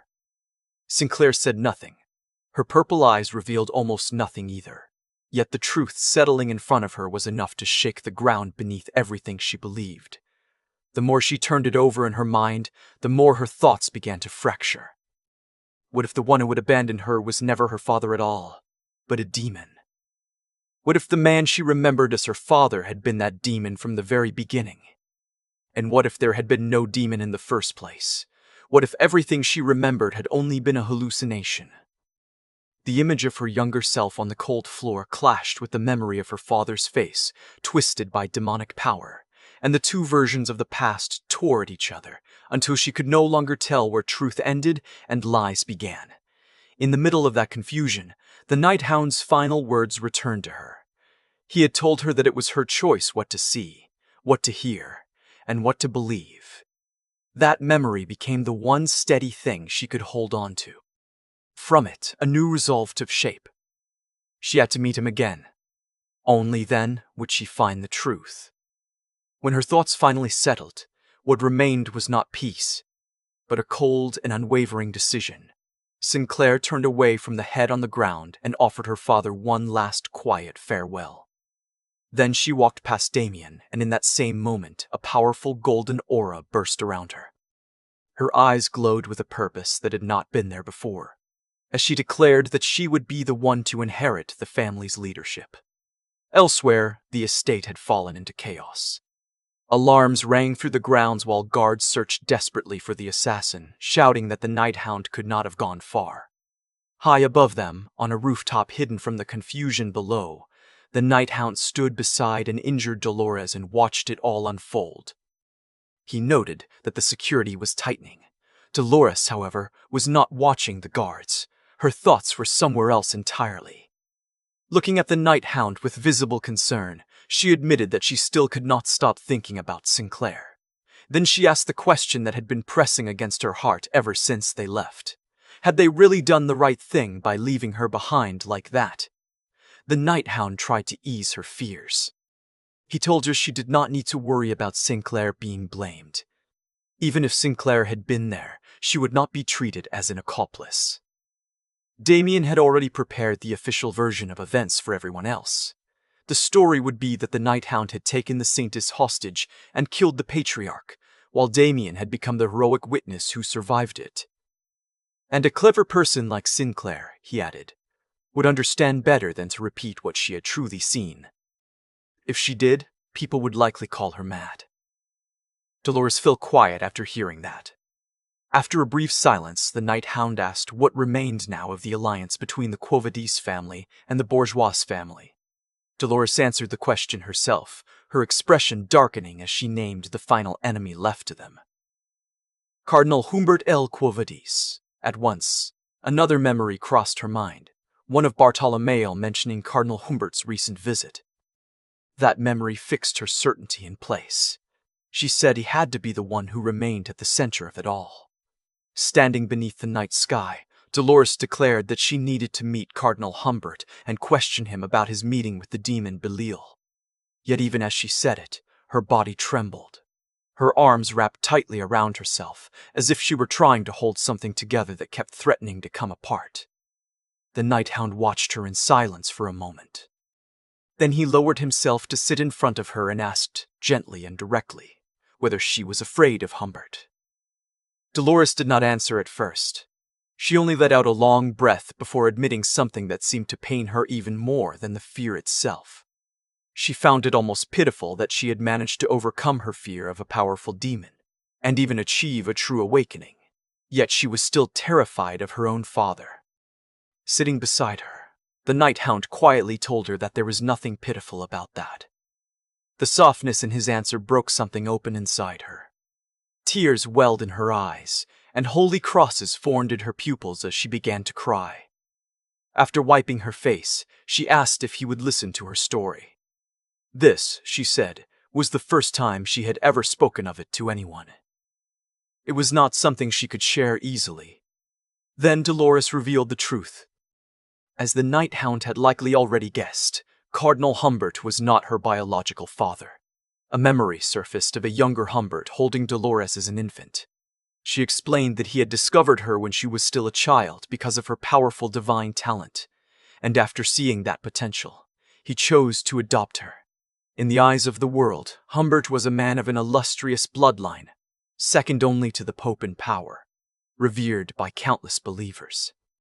Faced with a figure who seemed so absolute and untouchable, Dolores had believed she had no choice but to obey. In her mind, that life looked like a puppet made of wood. A massive hand controlled every movement from above, deciding where she looked, how she stood, and what she was allowed to become. She had to remain a beautiful puppet, one that never complained and never resisted. And the meaning of disobedience did not have to be spoken aloud. It was already there in the image of the broken puppet lying discarded on the ground. When the memory faded, a single tear ran down her cheek, yet the fear on her face had changed. It had not vanished, but it no longer ruled her completely. Dolores told him that it was all right now. After meeting the Night Hound, she had finally found the courage to break the control that had bound her entire life. As those words left her, a real smile appeared through the tears, full of relief, gratitude, and the fragile feeling of freedom. Under the moonlight, for the first time, she truly felt free. Listening to her confession changed something inside the Night Hound as well. Shock showed plainly in his eyes as he understood just how close their lives had been in spirit. Their circumstances were not identical, yet the shape of their suffering was the same. Her life as a puppet under another's hand was no different from the life he had lived before his regression, when he had existed as a hunting dog bound only to orders, never allowed to ask what his own purpose was. He saw now that Dolores had also lived on a leash. That shared pain hardened his resolve, both for her sake and for the sake of cutting away the evil that still remained. He knew then that he would have to confront Hbert. The scene shifted to a dark forest at night, wild and disordered beneath a silent sky. A carriage lay overturned and shattered among streaks of blood, the remains of a violent ambush that had torn through the road without mercy. From that wreckage, Cardinal Hbert fled in terror, running for his life with blood streaming down his face as panic overtook every thought he had. He shouted that he knew nothing. He screamed that he had been ignorant. The reason for that terror soon became clear. In a flashback, Hbert explained that the deaths of several cult leaders had exposed the criminal conspiracy tying the Old Testament faction of Quo Vadis to the bourgeois family. Terrified that the investigation would eventually swallow him as well, he had gone to confront Bartholomew. Desperate and cornered, he tried to threaten the patriarch by saying that if he were arrested, he would confess everything. But the threat died the moment Bartholomew smiled. That grin was not human. The instant Hbert saw the demonic curve of it, he understood that fear and negotiation meant nothing before such a being.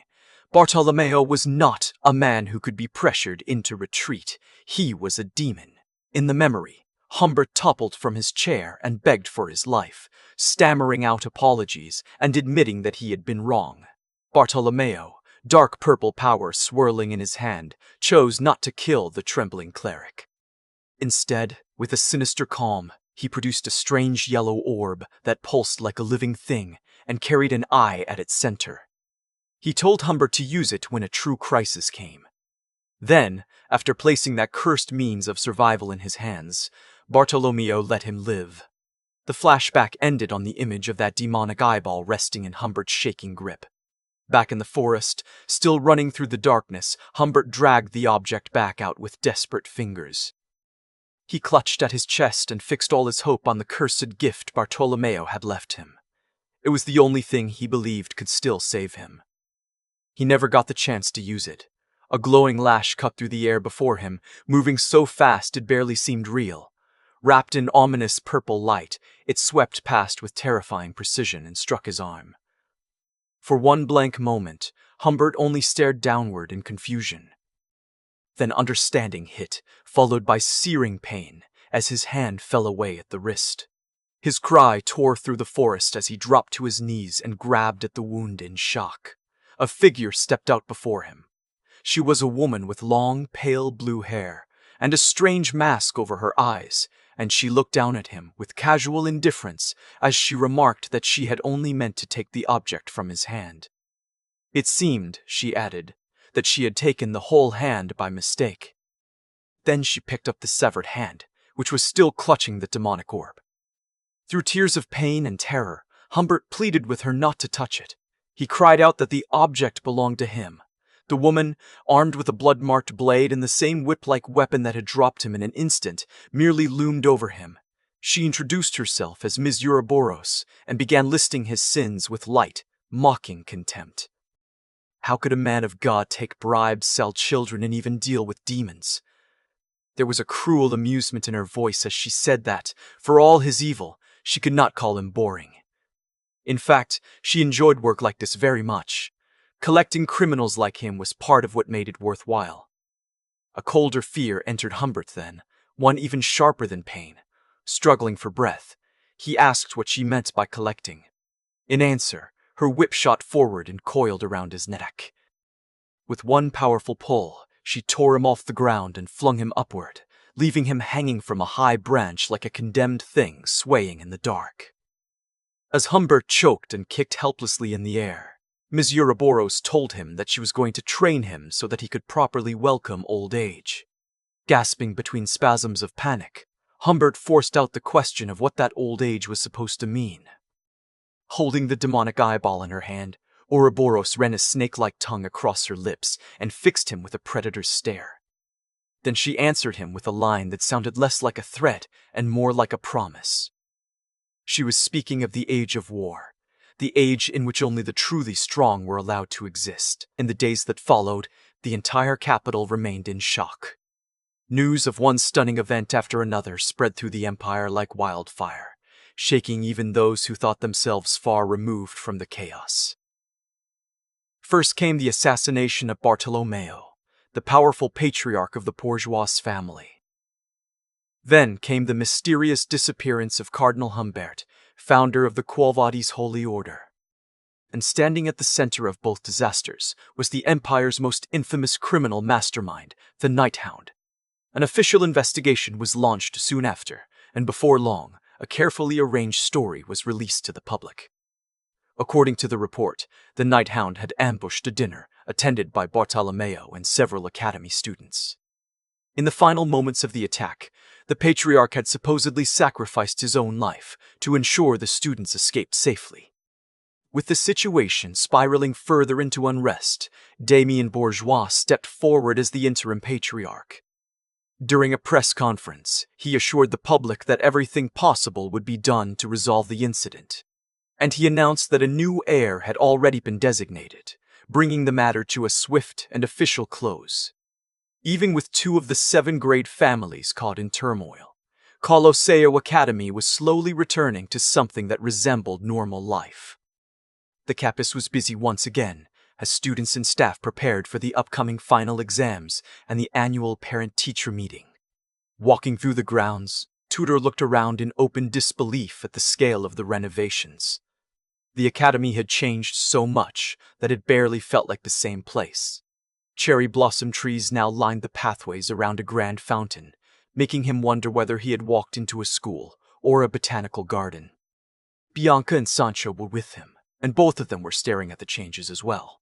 Bianca wondered aloud why Director Winston had decided to start such massive renovations so suddenly, especially at a time like this.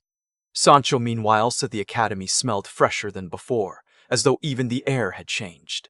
Tudor covered his nose at once and complained that all he could smell was fertilizer.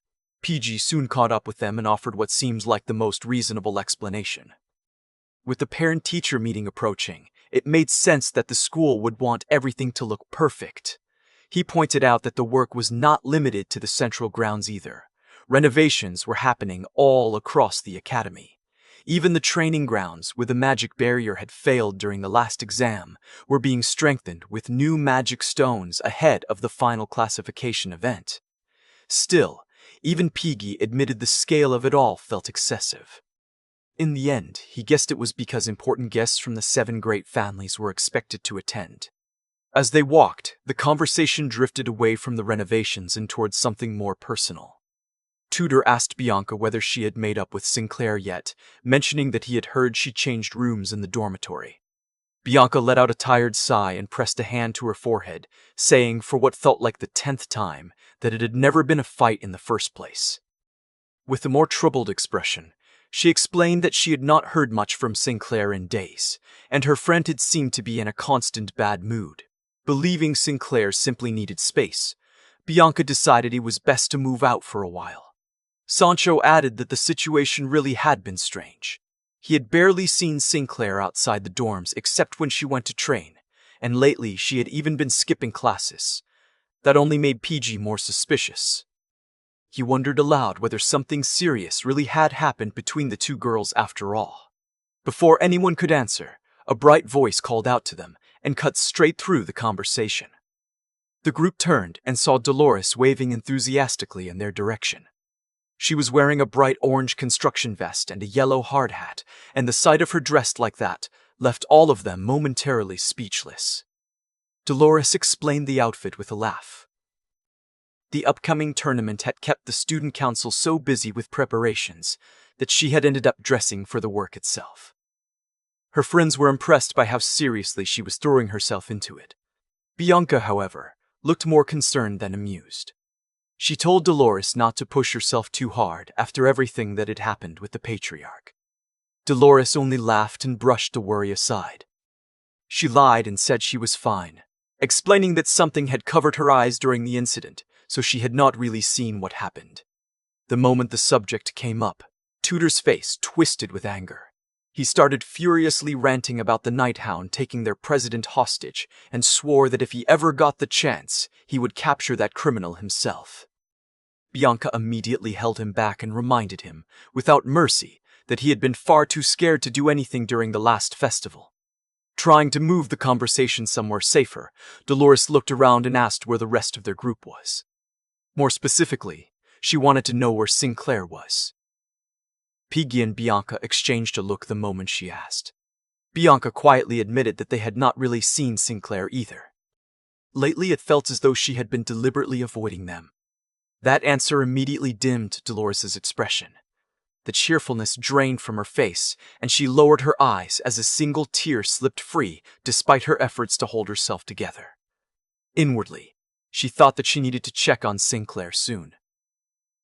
Ever since the horror in the vault, that thought had never really left her. She knew better than anyone how deeply confused and shaken Sinclair had to be. Sinclair had seen a demon reveal its true form, and she had watched a man die in brutal fashion right before her eyes. Dolores could not stop replaying the memory of her friend's tormented expression. Worse still, shame lingered in her chest, because when everything fell apart, she had been the one who ran and left Sinclair behind.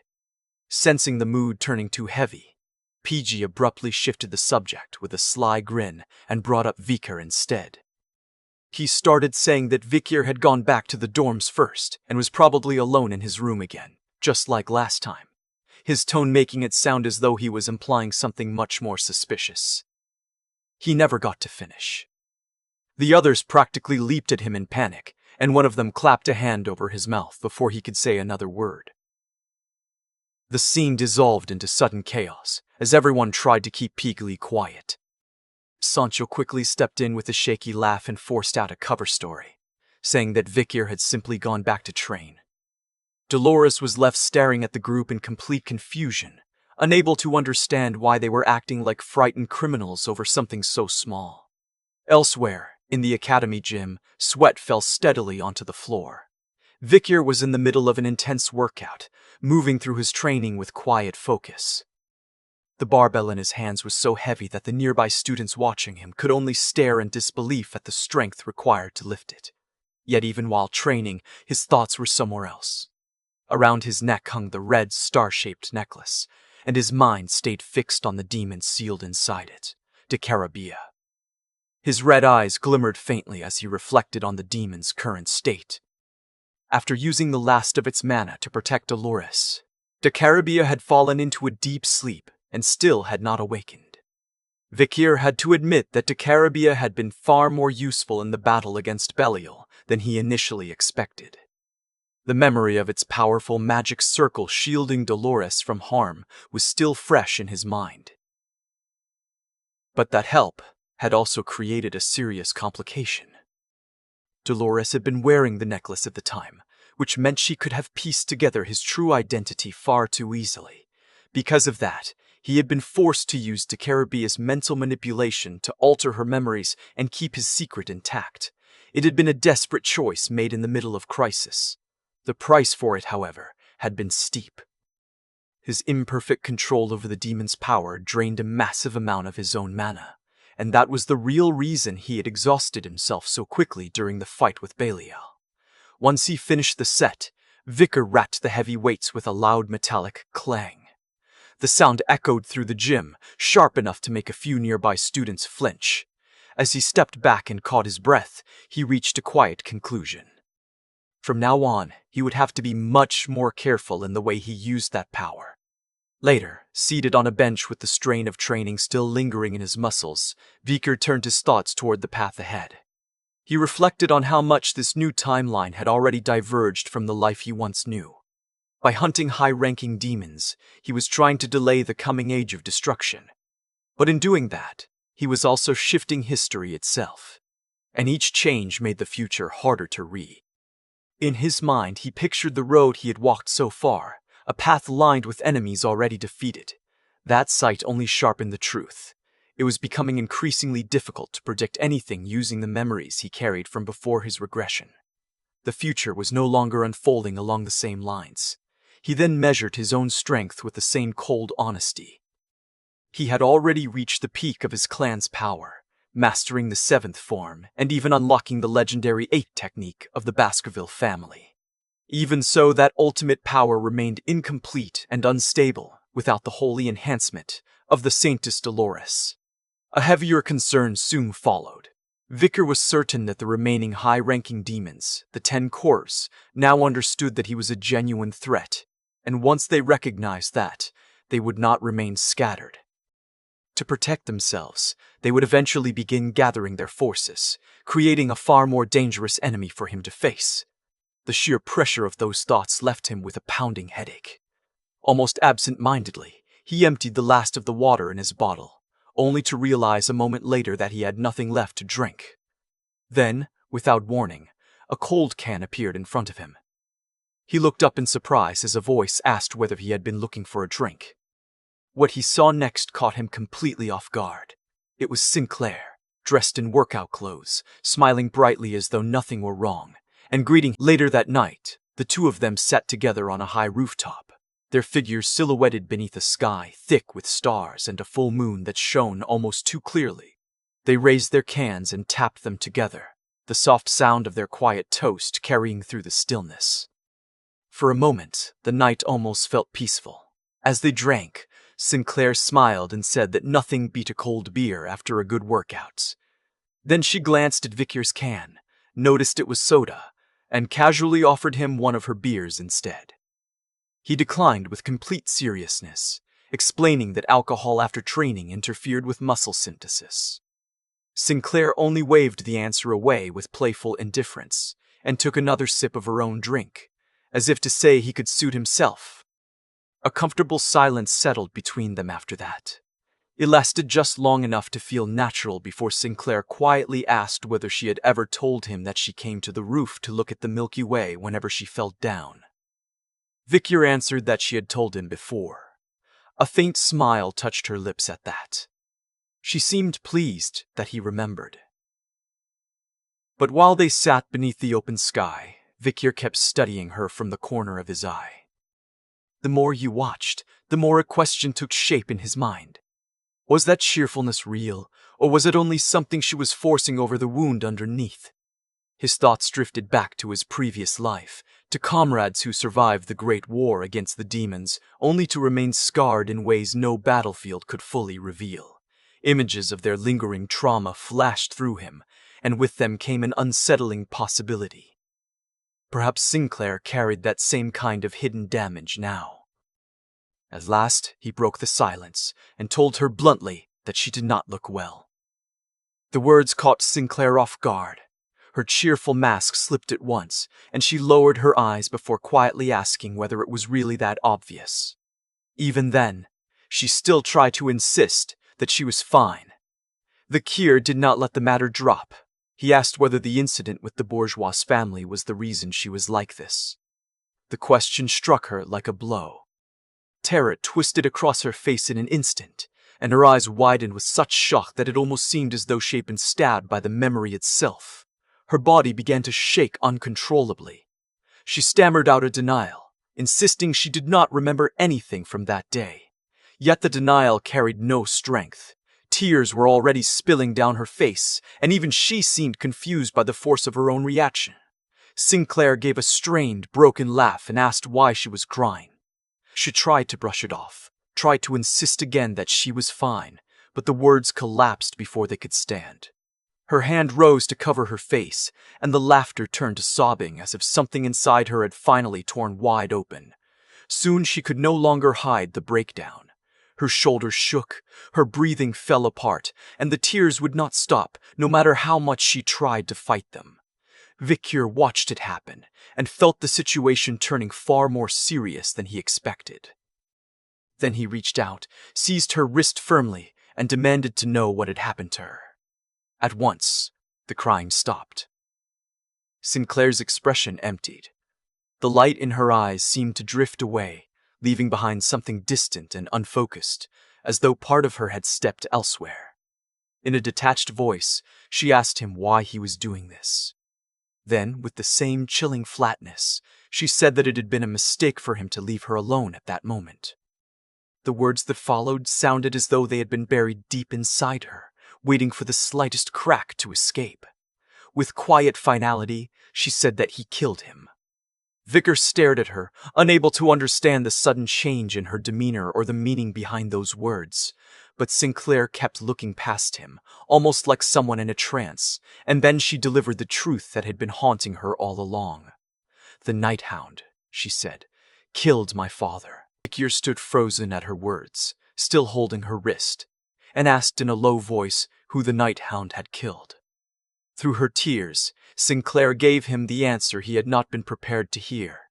The victim was Bartholomew, patriarch of the bourgeois family. She looked him straight in the eyes, her voice choking on the truth as she said it again, more clearly this time. The Night Hound had killed her father. A thick silence settled over the moonlit rooftop after that. Vikir lowered his gaze, his thoughts running wild as the revelation rearranged everything he thought he knew about her. He had never expected this. The friendly classmate beside him was the only daughter of the man he had just assassinated. Suddenly, all the strange pieces began to fall into place. He remembered the way Sinclair reacted whenever her family was mentioned and realized she had been hiding her identity all along. He thought back to Juliet, Damien's daughter, and understood at last why that sense of familiarity had clung to the moment. The two girls were cousins. More than that, he finally understood the murderous hostility Sinclair had shown him in the vault. It had not been simple shock from seeing an assassination. It had been the fury of a daughter watching her father's killer stand before her. Sinclair wiped at her tears and apologized for deceiving him. She said she had promised herself that she would never tell anyone the truth about who she was, but for some reason, hiding her pain from him had become too difficult. Then, before he could even begin to respond, she revealed something else. Quietly, almost as if she had already repeated it to herself too many times. She told him that she had decided to leave the academy. Vikir listened without a word. Sinclair explained that her life had always been pointed in one direction. She wanted to achieve greatness at the academy, become the top student, win every competition, and rise all the way to student council president. She had spent her youth building herself around those goals, believing they were the shape her future would take. But now, all of those ambitions had lost their meaning. Something else had entered her life, something she found far more valuable, and it had changed the way she looked at everything. With a new resolve in her eyes, she turned toward Vikir and told him that before she left the academy, there was one last thing she wanted to do. Her expression softened, almost trembling between hope and fear, as she confessed that what she valued most now was the relationship she wanted with him. The confession left Vikir speechless. He turned his face away from her and said that he was not the kind of person she believed him to be. But Sinclair leaned closer at once and told him, firmly and sincerely, that he was wrong. To her, he was more admirable than anyone she had ever met. One memory after another spilled from her. She talked about the freshman welcome party, when he helped Petey without asking for anything in return, and how that small act of kindness had stayed with her. She spoke of her surprise when she realized the quiet boy in her class was the same Vikir who could step into any situation without faltering. She remembered how he threw himself into a filthy sewer to retrieve something important, shocking her with how little he cared for himself when something mattered. She remembered his strength too, the way he endured a brutal beating without abandoning his principles. And most of all, she remembered the moment of her deepest despair, when he did the impossible, shattered the gate, and returned to her. At that memory, her voice grew softer, as though she were standing in that moment all over again, feeling the relief of throwing herself into his arms because he had come back. But the warmth in her expression faded soon after. Sinclair returned to the present and spoke of something else, something that still cut too deeply to say without pain. On the night her father died, Dolores had been standing beside the Night Hound. It had been obvious, she said, that the two of them were working together. A wounded purple light gathered in her eyes as she confessed how deeply that betrayal had shaken her. Dolores had been the upperclassman she trusted more than anyone, and seeing her beside the man who killed her father had shattered that trust completely.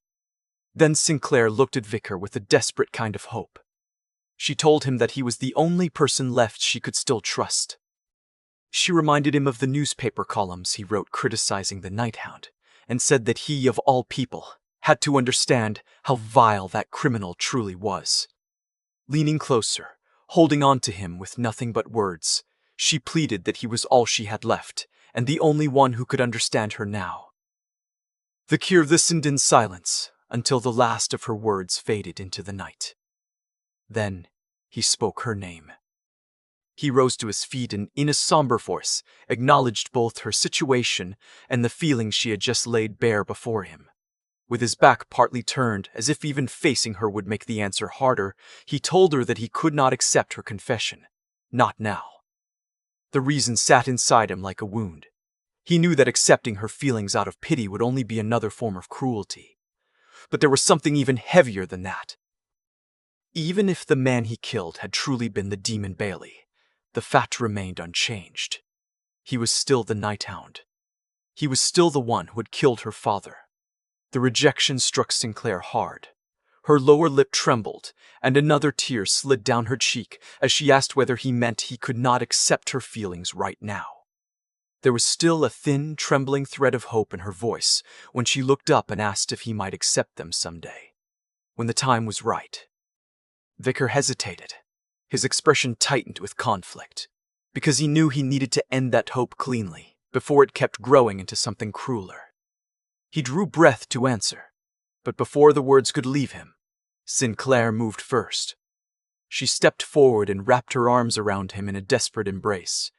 She told him not to say anything. Then, pressing her face against his shoulder, she whispered a final request so fragile that it almost disappeared into the night. "Just hold me this once." Vikir's eyes widened slightly at the sudden closeness. He did not return the embrace, but he did not push her away either. He simply stood there in silence and let her cry against him under the moonlit sky. While he held that moment in place, his thoughts drifted back to his previous life. The girl clinging to him now seemed fragile, painfully young and far too human for what the future would demand of her. Yet he remembered that during the Age of Destruction, the bourgeois family had become one of humanity's crucial pillars in the war against the demons. It had to have been Sinclair, he realized. It had to have been her, standing at the head of that family, and secretly supporting the resistance from the shadows. The thought filled him with both awe and sorrow. He could not begin to imagine what hardships this girl must have endured to become the unnamed hero who had helped save humanity in his past life. Guilt washed over him, followed by something close to indebtedness, and his hands slowly clenched at his side. He had acted with purpose until now, but that did not mean his choices had truly helped her. It was possible they had only driven her deeper into suffering.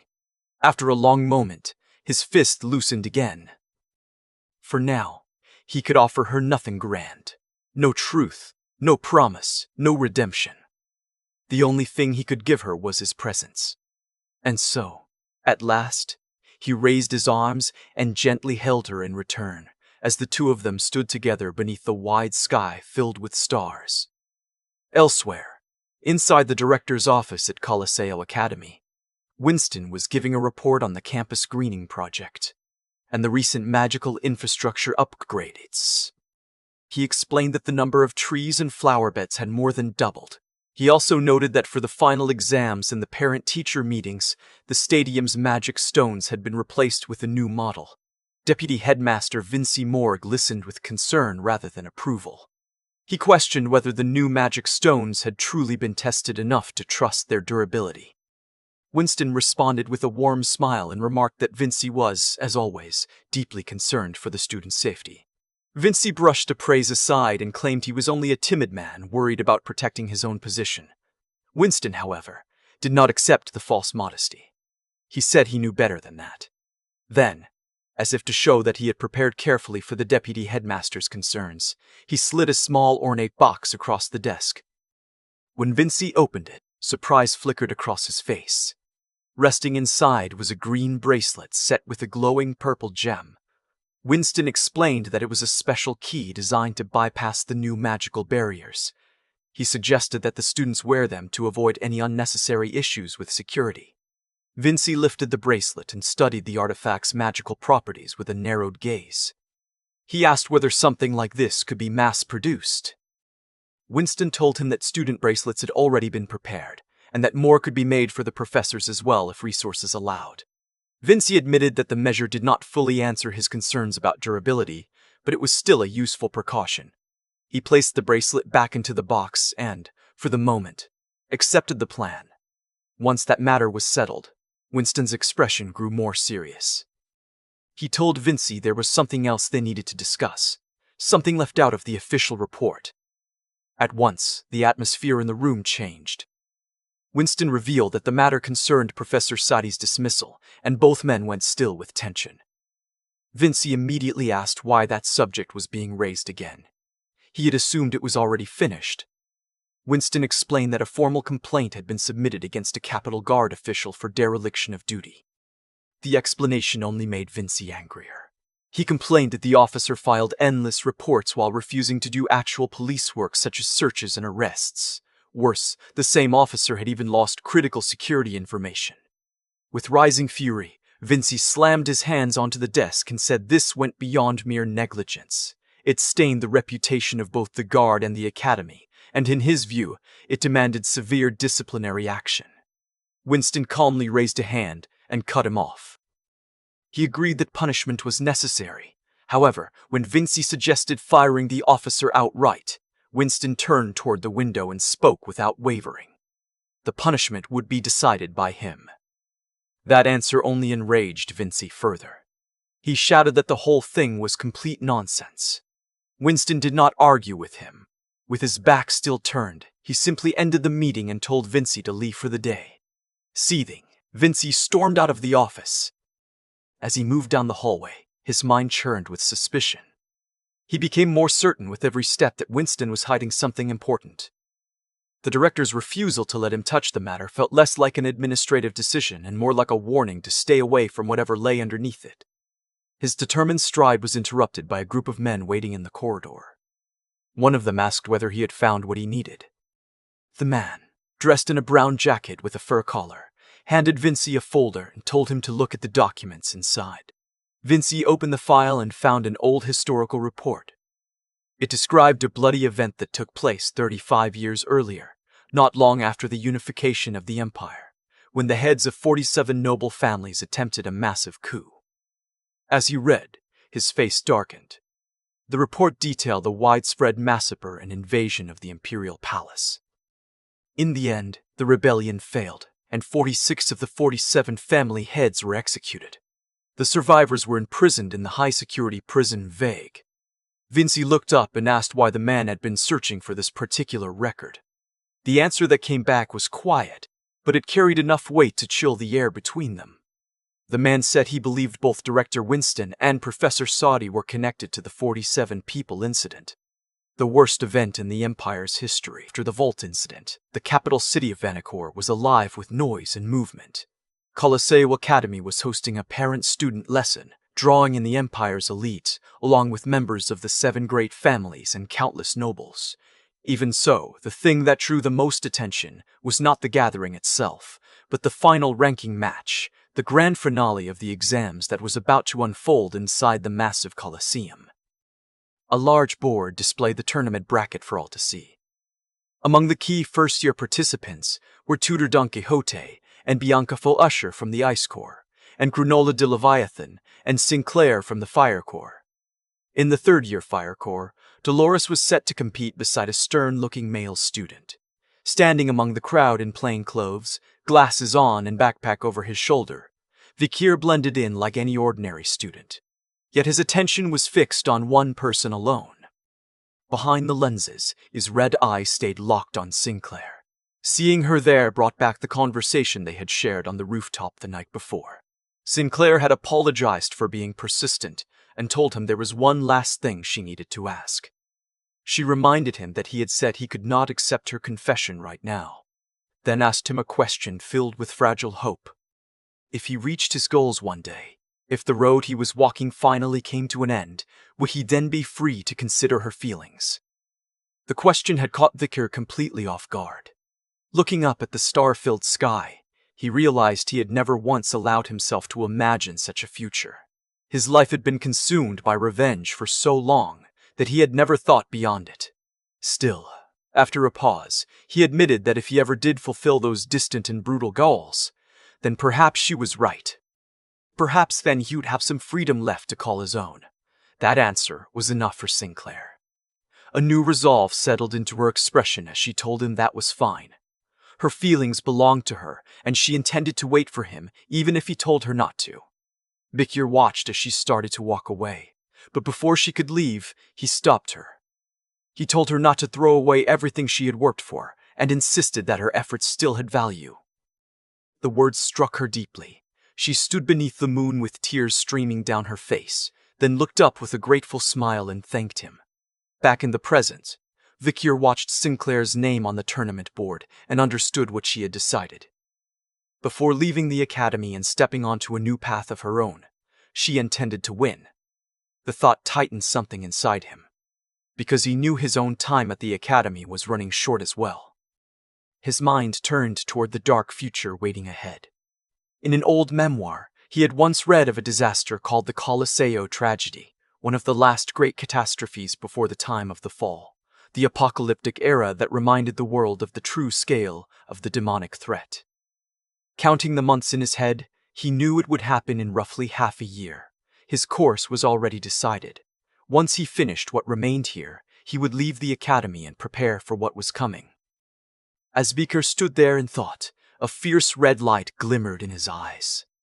The road before him led toward a place of suffering and trial, the world's worst prison, Nouvelle Vague.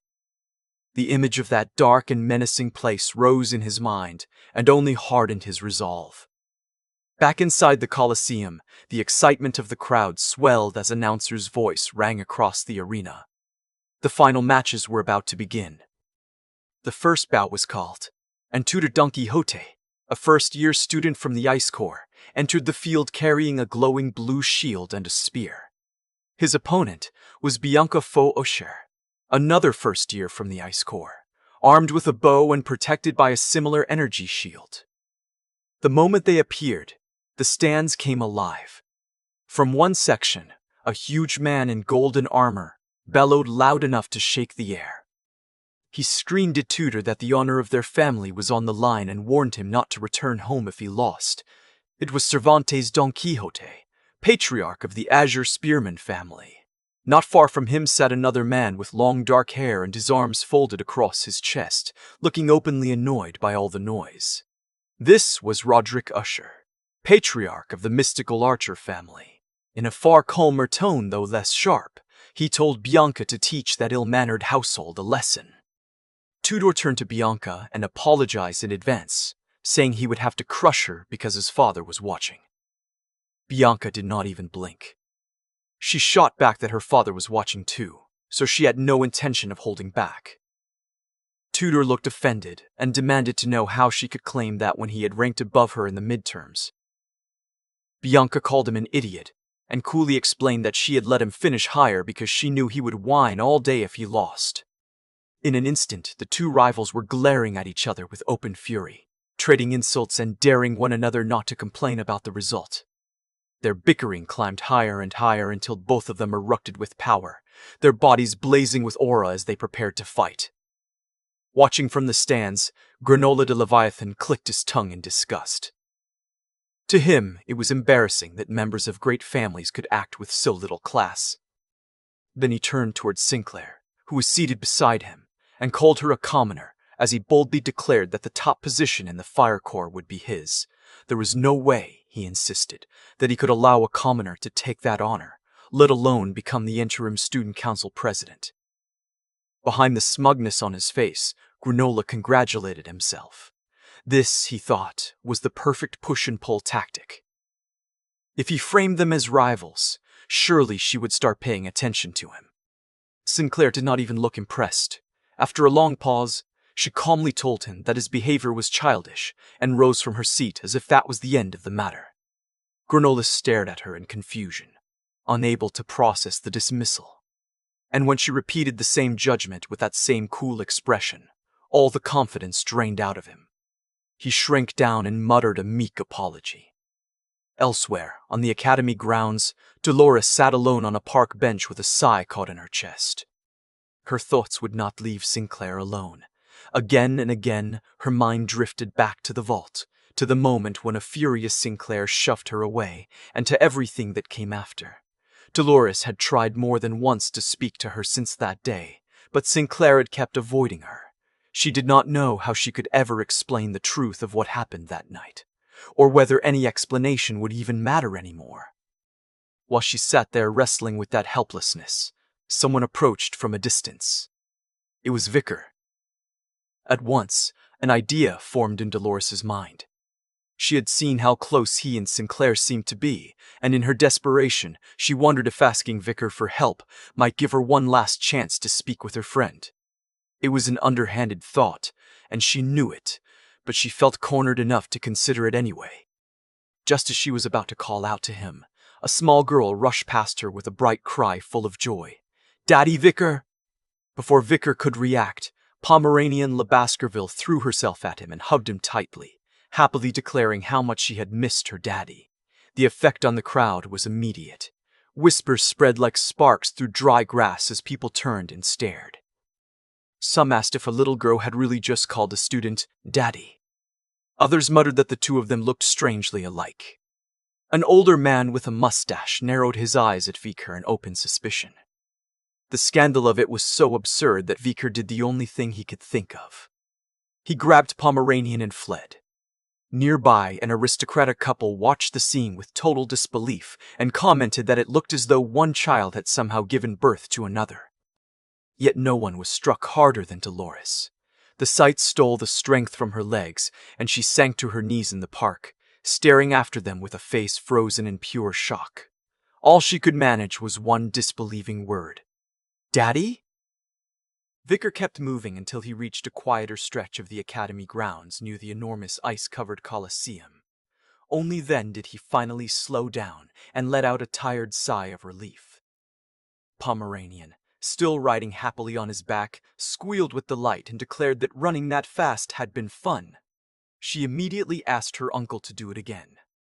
Vikir set her down and crouched slightly so he could speak to her more seriously.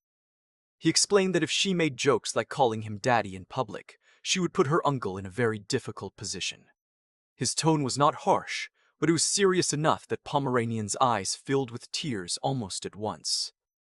She asked timidly whether he was angry and hurried to promise that she would never do it again. That softened him immediately. Vikir told her he was not angry, only dealing with a few things, and gently patted her on the head until her smile returned. Then he asked why she was alone. She was supposed to be with Osiris, so where had he gone? Pomeranian answered with complete innocence. Her big uncle had gone to collect their bracelets. While she was waiting, she started playing hide-and-seek with the guards, but then she grew impatient because she wanted to see Vikir and slipped in on her own. Hearing that, Vikir could easily picture the rest. Hugo had probably been worn down by one of her tantrums and forced into letting her come in the first place. And now, Osiris was the one left to deal with the aftermath. If the family had to report her missing, the trouble would only grow.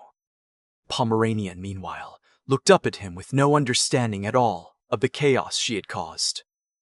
Vikir decided the only sensible thing to do was fix it himself. He told Pomeranian they would go find her big uncle, and after taking her hand, he started walking with her across the grounds. Then, all at once, he stopped. The sudden halt made Pomeranian look up in confusion and ask what was wrong, but Vikir was too startled to answer immediately. His eyes widened, and a cold bead of sweat slid down his face. Someone had approached him from behind without him sensing it at all. Standing there was an old woman in a white hooded robe.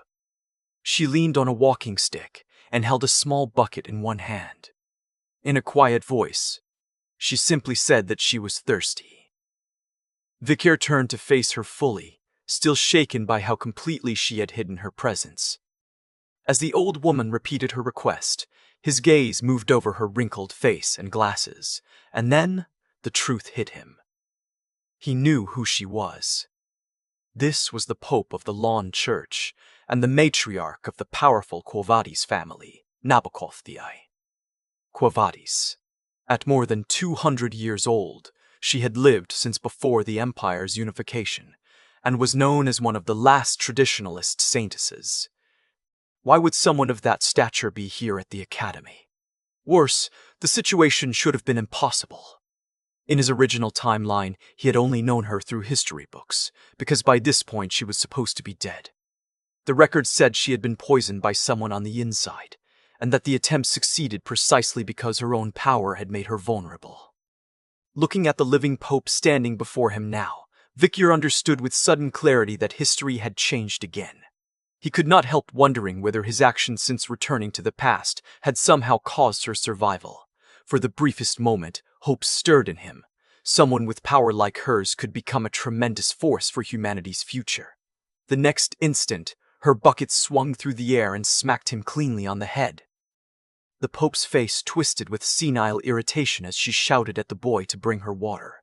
Annoyed and instantly disillusioned, Vikir remembered Dolores once saying that the Pope suffered from dementia. It seemed Dolores had not been exaggerating. In her current state, the Pope looked as though she would be of no help at all. And yet, despite that conclusion, one thought kept bothering him.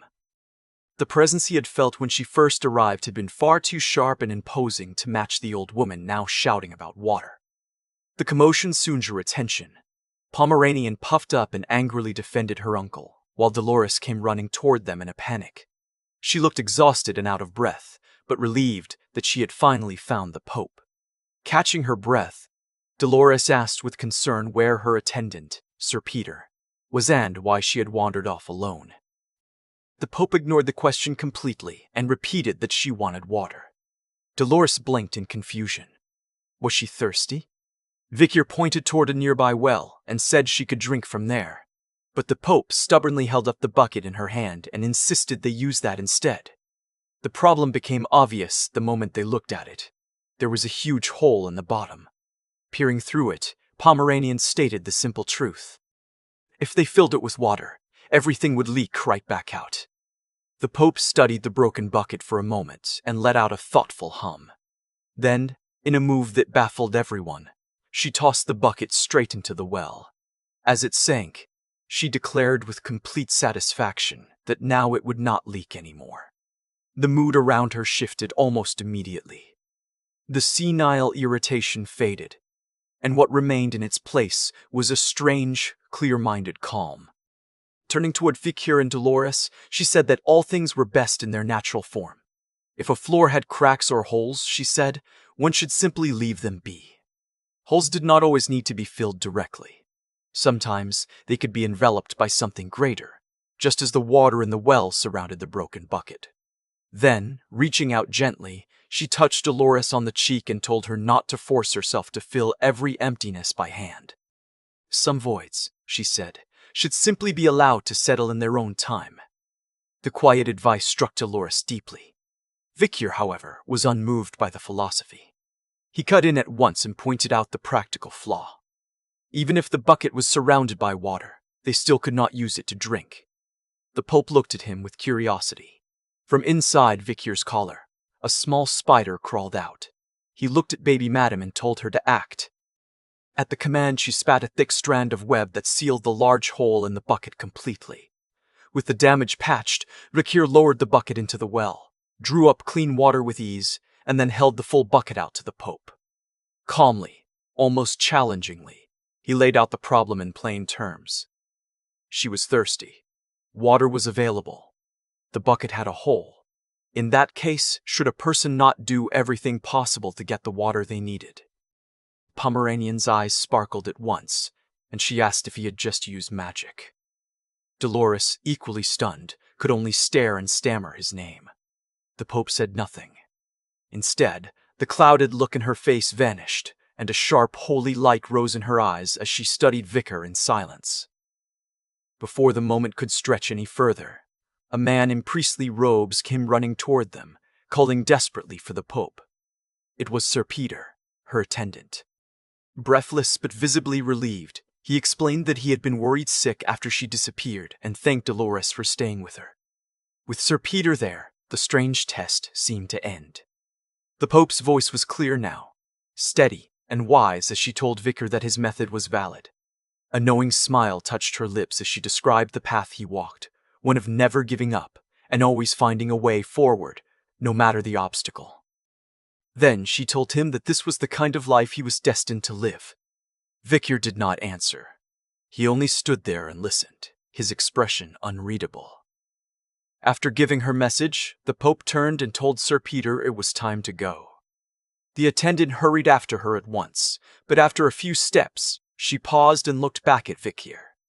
With a peaceful smile, she thanked him simply and sincerely, then added that because of him, she could now leave in peace. After that, she walked away with Sir Peter, leaving behind a strange quiet and even stranger questions. Vikir, Dolores, and Pomeranian remained in the courtyard with the repaired bucket, all three of them trying to make sense of what had just happened. Once the Pope was gone, Dolores nervously told Vikir not to take her words too seriously and explained that she had not been herself for a long time. Holding the bucket, Vikir only replied that it was fine, since all that effort had made him thirsty. Then Dolores's expression changed.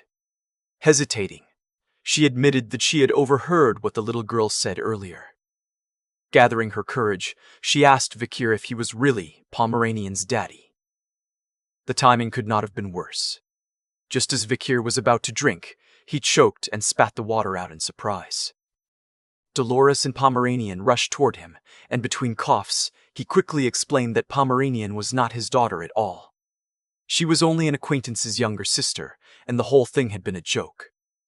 Dolores gave an awkward laugh and claimed she was only double-checking, but inwardly she felt an enormous sense of relief. That reaction earned her an irritated glare from Pomeranian, who puffed out her cheeks in protest and left Dolores wondering why the child suddenly seemed so offended. Still coughing, Vikir asked Dolores whether that ridiculous daddy question was the reason she had been looking for him.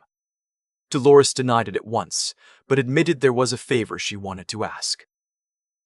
Before she could explain what it was, an announcement rang out across the grounds. The second-year winner had been decided, and the third-year final match was about to begin. All participants were ordered to head to the arena immediately. Dolores panicked. Realizing her own match was next, she hurriedly apologized and said they would have to talk later. Vikir answered calmly that he was heading that way too, so they could go together. At the entrance of Cardinal Academy, two new figures arrived. They were both young women, one with blue and pink hair and the other with red hair, and both carried themselves with complete confidence. The girl with the multicolored hair swept her gaze across the area and asked with firm determination a single question. Where is he? Inside the colossal stadium, beneath the hexagonal magic barrier that rose all the way into the sky. The final match for the third-year Ice Corps reached its last moments. Down in the arena, Dolores and her opponent, a student named Galat, stood on the edge of exhaustion, both of them panting after a brutal fight. Galat's face was twisted by disbelief and confusion. Trembling as he gathered the last scraps of strength left in his body, he insisted that he, a fourth circle mage acknowledged by every professor, could never lose to Dolores and her divine magic. But before he could finish, his strength abandoned him completely. He collapsed to the ground and fainted where he fell. Dolores could only stare in surprise for a brief moment as her opponent went down. Then her hand tightened into a fist. At the end of the fierce battle, she stood as the victor of the third-year Ice Corps. The crowd inside the stadium erupted at once, cheering and calling her name from every side. Not long after that, the loudspeakers announced that the final event, the closing ceremony, would begin soon and asked all students and guests to take their seats. At the podium, Vice Principal Vinci Morb stepped forward and introduced himself as the host for the ceremony.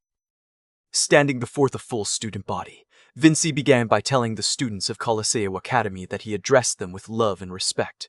The reaction in the stands was immediate and not at all convinced. One student questioned whether he could possibly be sincere. Another dismissed the idea of love coming from him with open sarcasm. A third expected the same old lecture as always, because everyone believed he hated students. Vinci surprised them by acknowledging that belief without hesitation.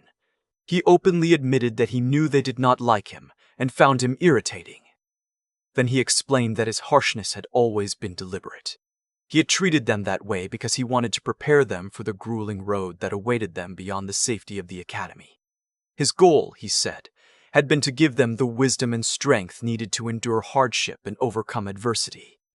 But then his voice shifted. He said that perspective had changed after meeting a certain student, an encounter that made him realize many things he had failed to see before.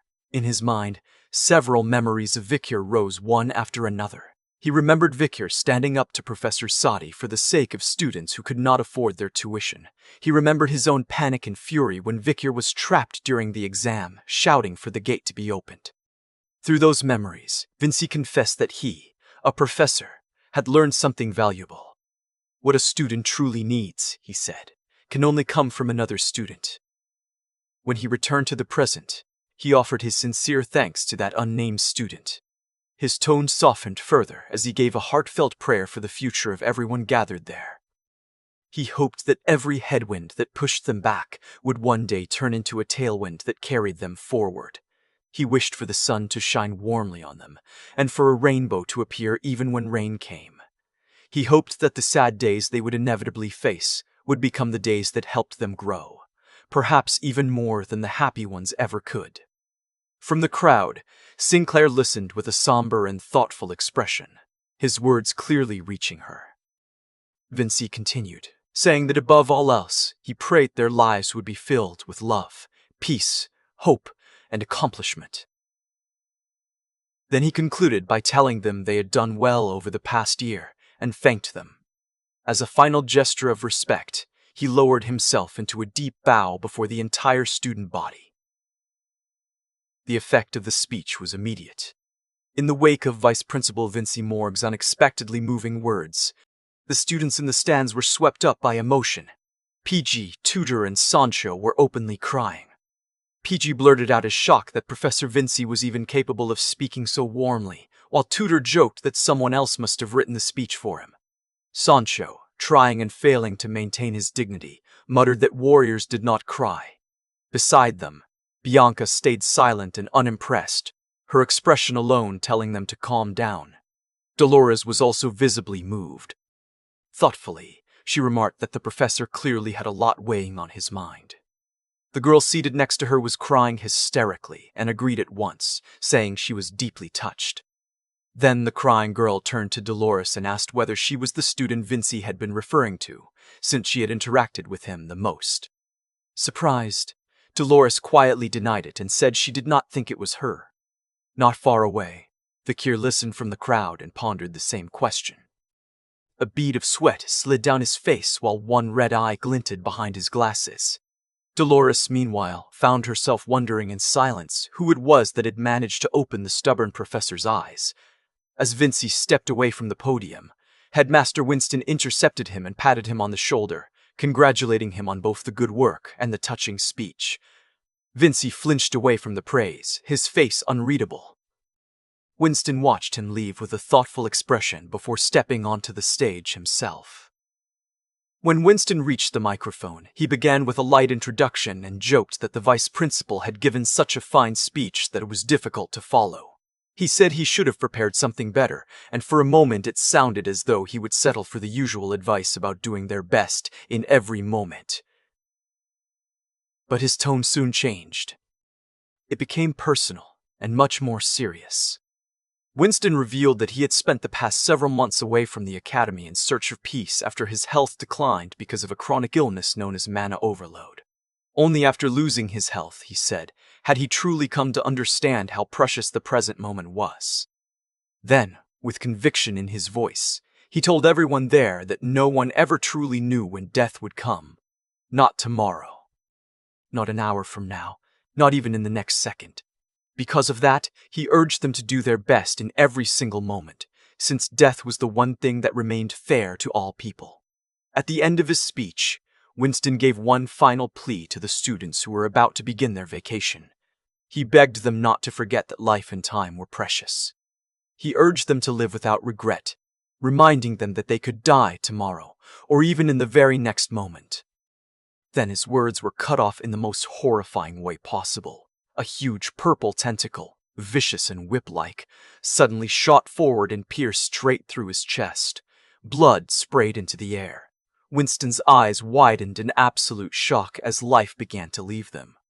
For a single instant, the entire stadium froze. The students could do nothing but stare, their faces drained by terror. Pidgey, Tudor, and Sancho were rooted in horror. Bianca, Dolores, and the crying girl beside her could only watch with wide, fearful eyes. Even Vikir, who had foreseen countless disasters, was caught completely off guard by the sheer brutality of the attack. Winston coughed up a flood of blood as the purple tentacle lifted him into the air like he weighed nothing at all. Then, the attacker swung him violently and smashed him down onto the stone stage with monstrous force. The ground shattered on impact, and a massive crater tore open beneath him. Winston lay there broken and bleeding in the wreckage, still conscious, still able to feel everything, and suffering more than words could hold. A guttural scream of agony ripped from his throat. As that scream echoed through the chaos, a dark figure dropped down near his broken body. The attack had only just begun. Near the shattered stage, Winston's ornate sword lay abandoned among the debris. A shadow in high heels approached it and bent to pick it up. The attacker was revealed at last. It was Ms. Ouroboros, her eyes shining with a menacing purple light from behind her strange mask. With a triumphant smile, she declared that she had finally obtained what she came for. The key, the Winter Sword, Orwell. The triumph lasted only a moment. An enraged Vincy Morgue screamed her name and swore that she would go no farther. He and several other professors drew their swords and rushed toward her at once, prepared to fight. Yet even as he charged, Vincy's face was filled with terror and disbelief. He stared at the fallen headmaster, horrified that a swordmaster as exceptional as Winston could be brought down so quickly, even by ambush. That terror soon changed into confusion, and from confusion into fury. On Ouroboros' wrist, Vincy spotted something horribly familiar. A green bracelet. The sight made everything click into place with sickening clarity. She must have disguised herself as a school official, using the bracelet to slip past their security and enter the arena. He cursed the failure that had made such an infiltration possible. Still, he forced himself to stand firm. Facing the assassin, Vincy shouted that even if her ambush had worked, she would never leave the academy alive.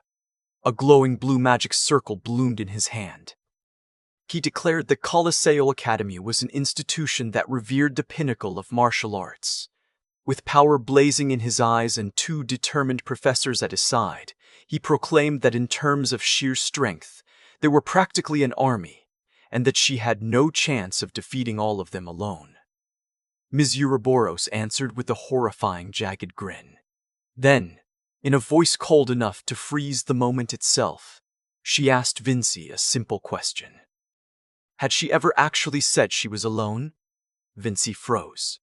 A bead of sweat rolled down his face as he stared at her in confusion, unable to understand what she meant. Then something struck the arena's defenses. The massive hexagonal magic barrier above the stadium shattered all at once, breaking into countless fragments of blue light. Vincy looked up helplessly as the protective wall came apart overhead. Around him, the crowd finally broke into full panic, and screams burst from every corner of the arena. At the center of it all, the assassin laughed. She covered part of her face with one hand and admitted with manic delight that she absolutely loved the sound of their terror. Then the change began. Her hair shifted in color, turning from white into a vivid purple.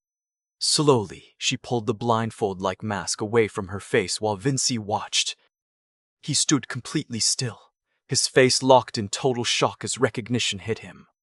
The assassin's true identity was Professor Sadi. She stared at him with a crazed expression, one glowing purple eye fixed on him while her tongue slipped out in a grotesque, mocking gesture. And then, with terrifying casualness, she addressed her colleague by name. Thanks for watching the latest part from the voice of Manhwa. Subscribe for more content and don't forget to comment below what you want to see in the future. Like and share for more.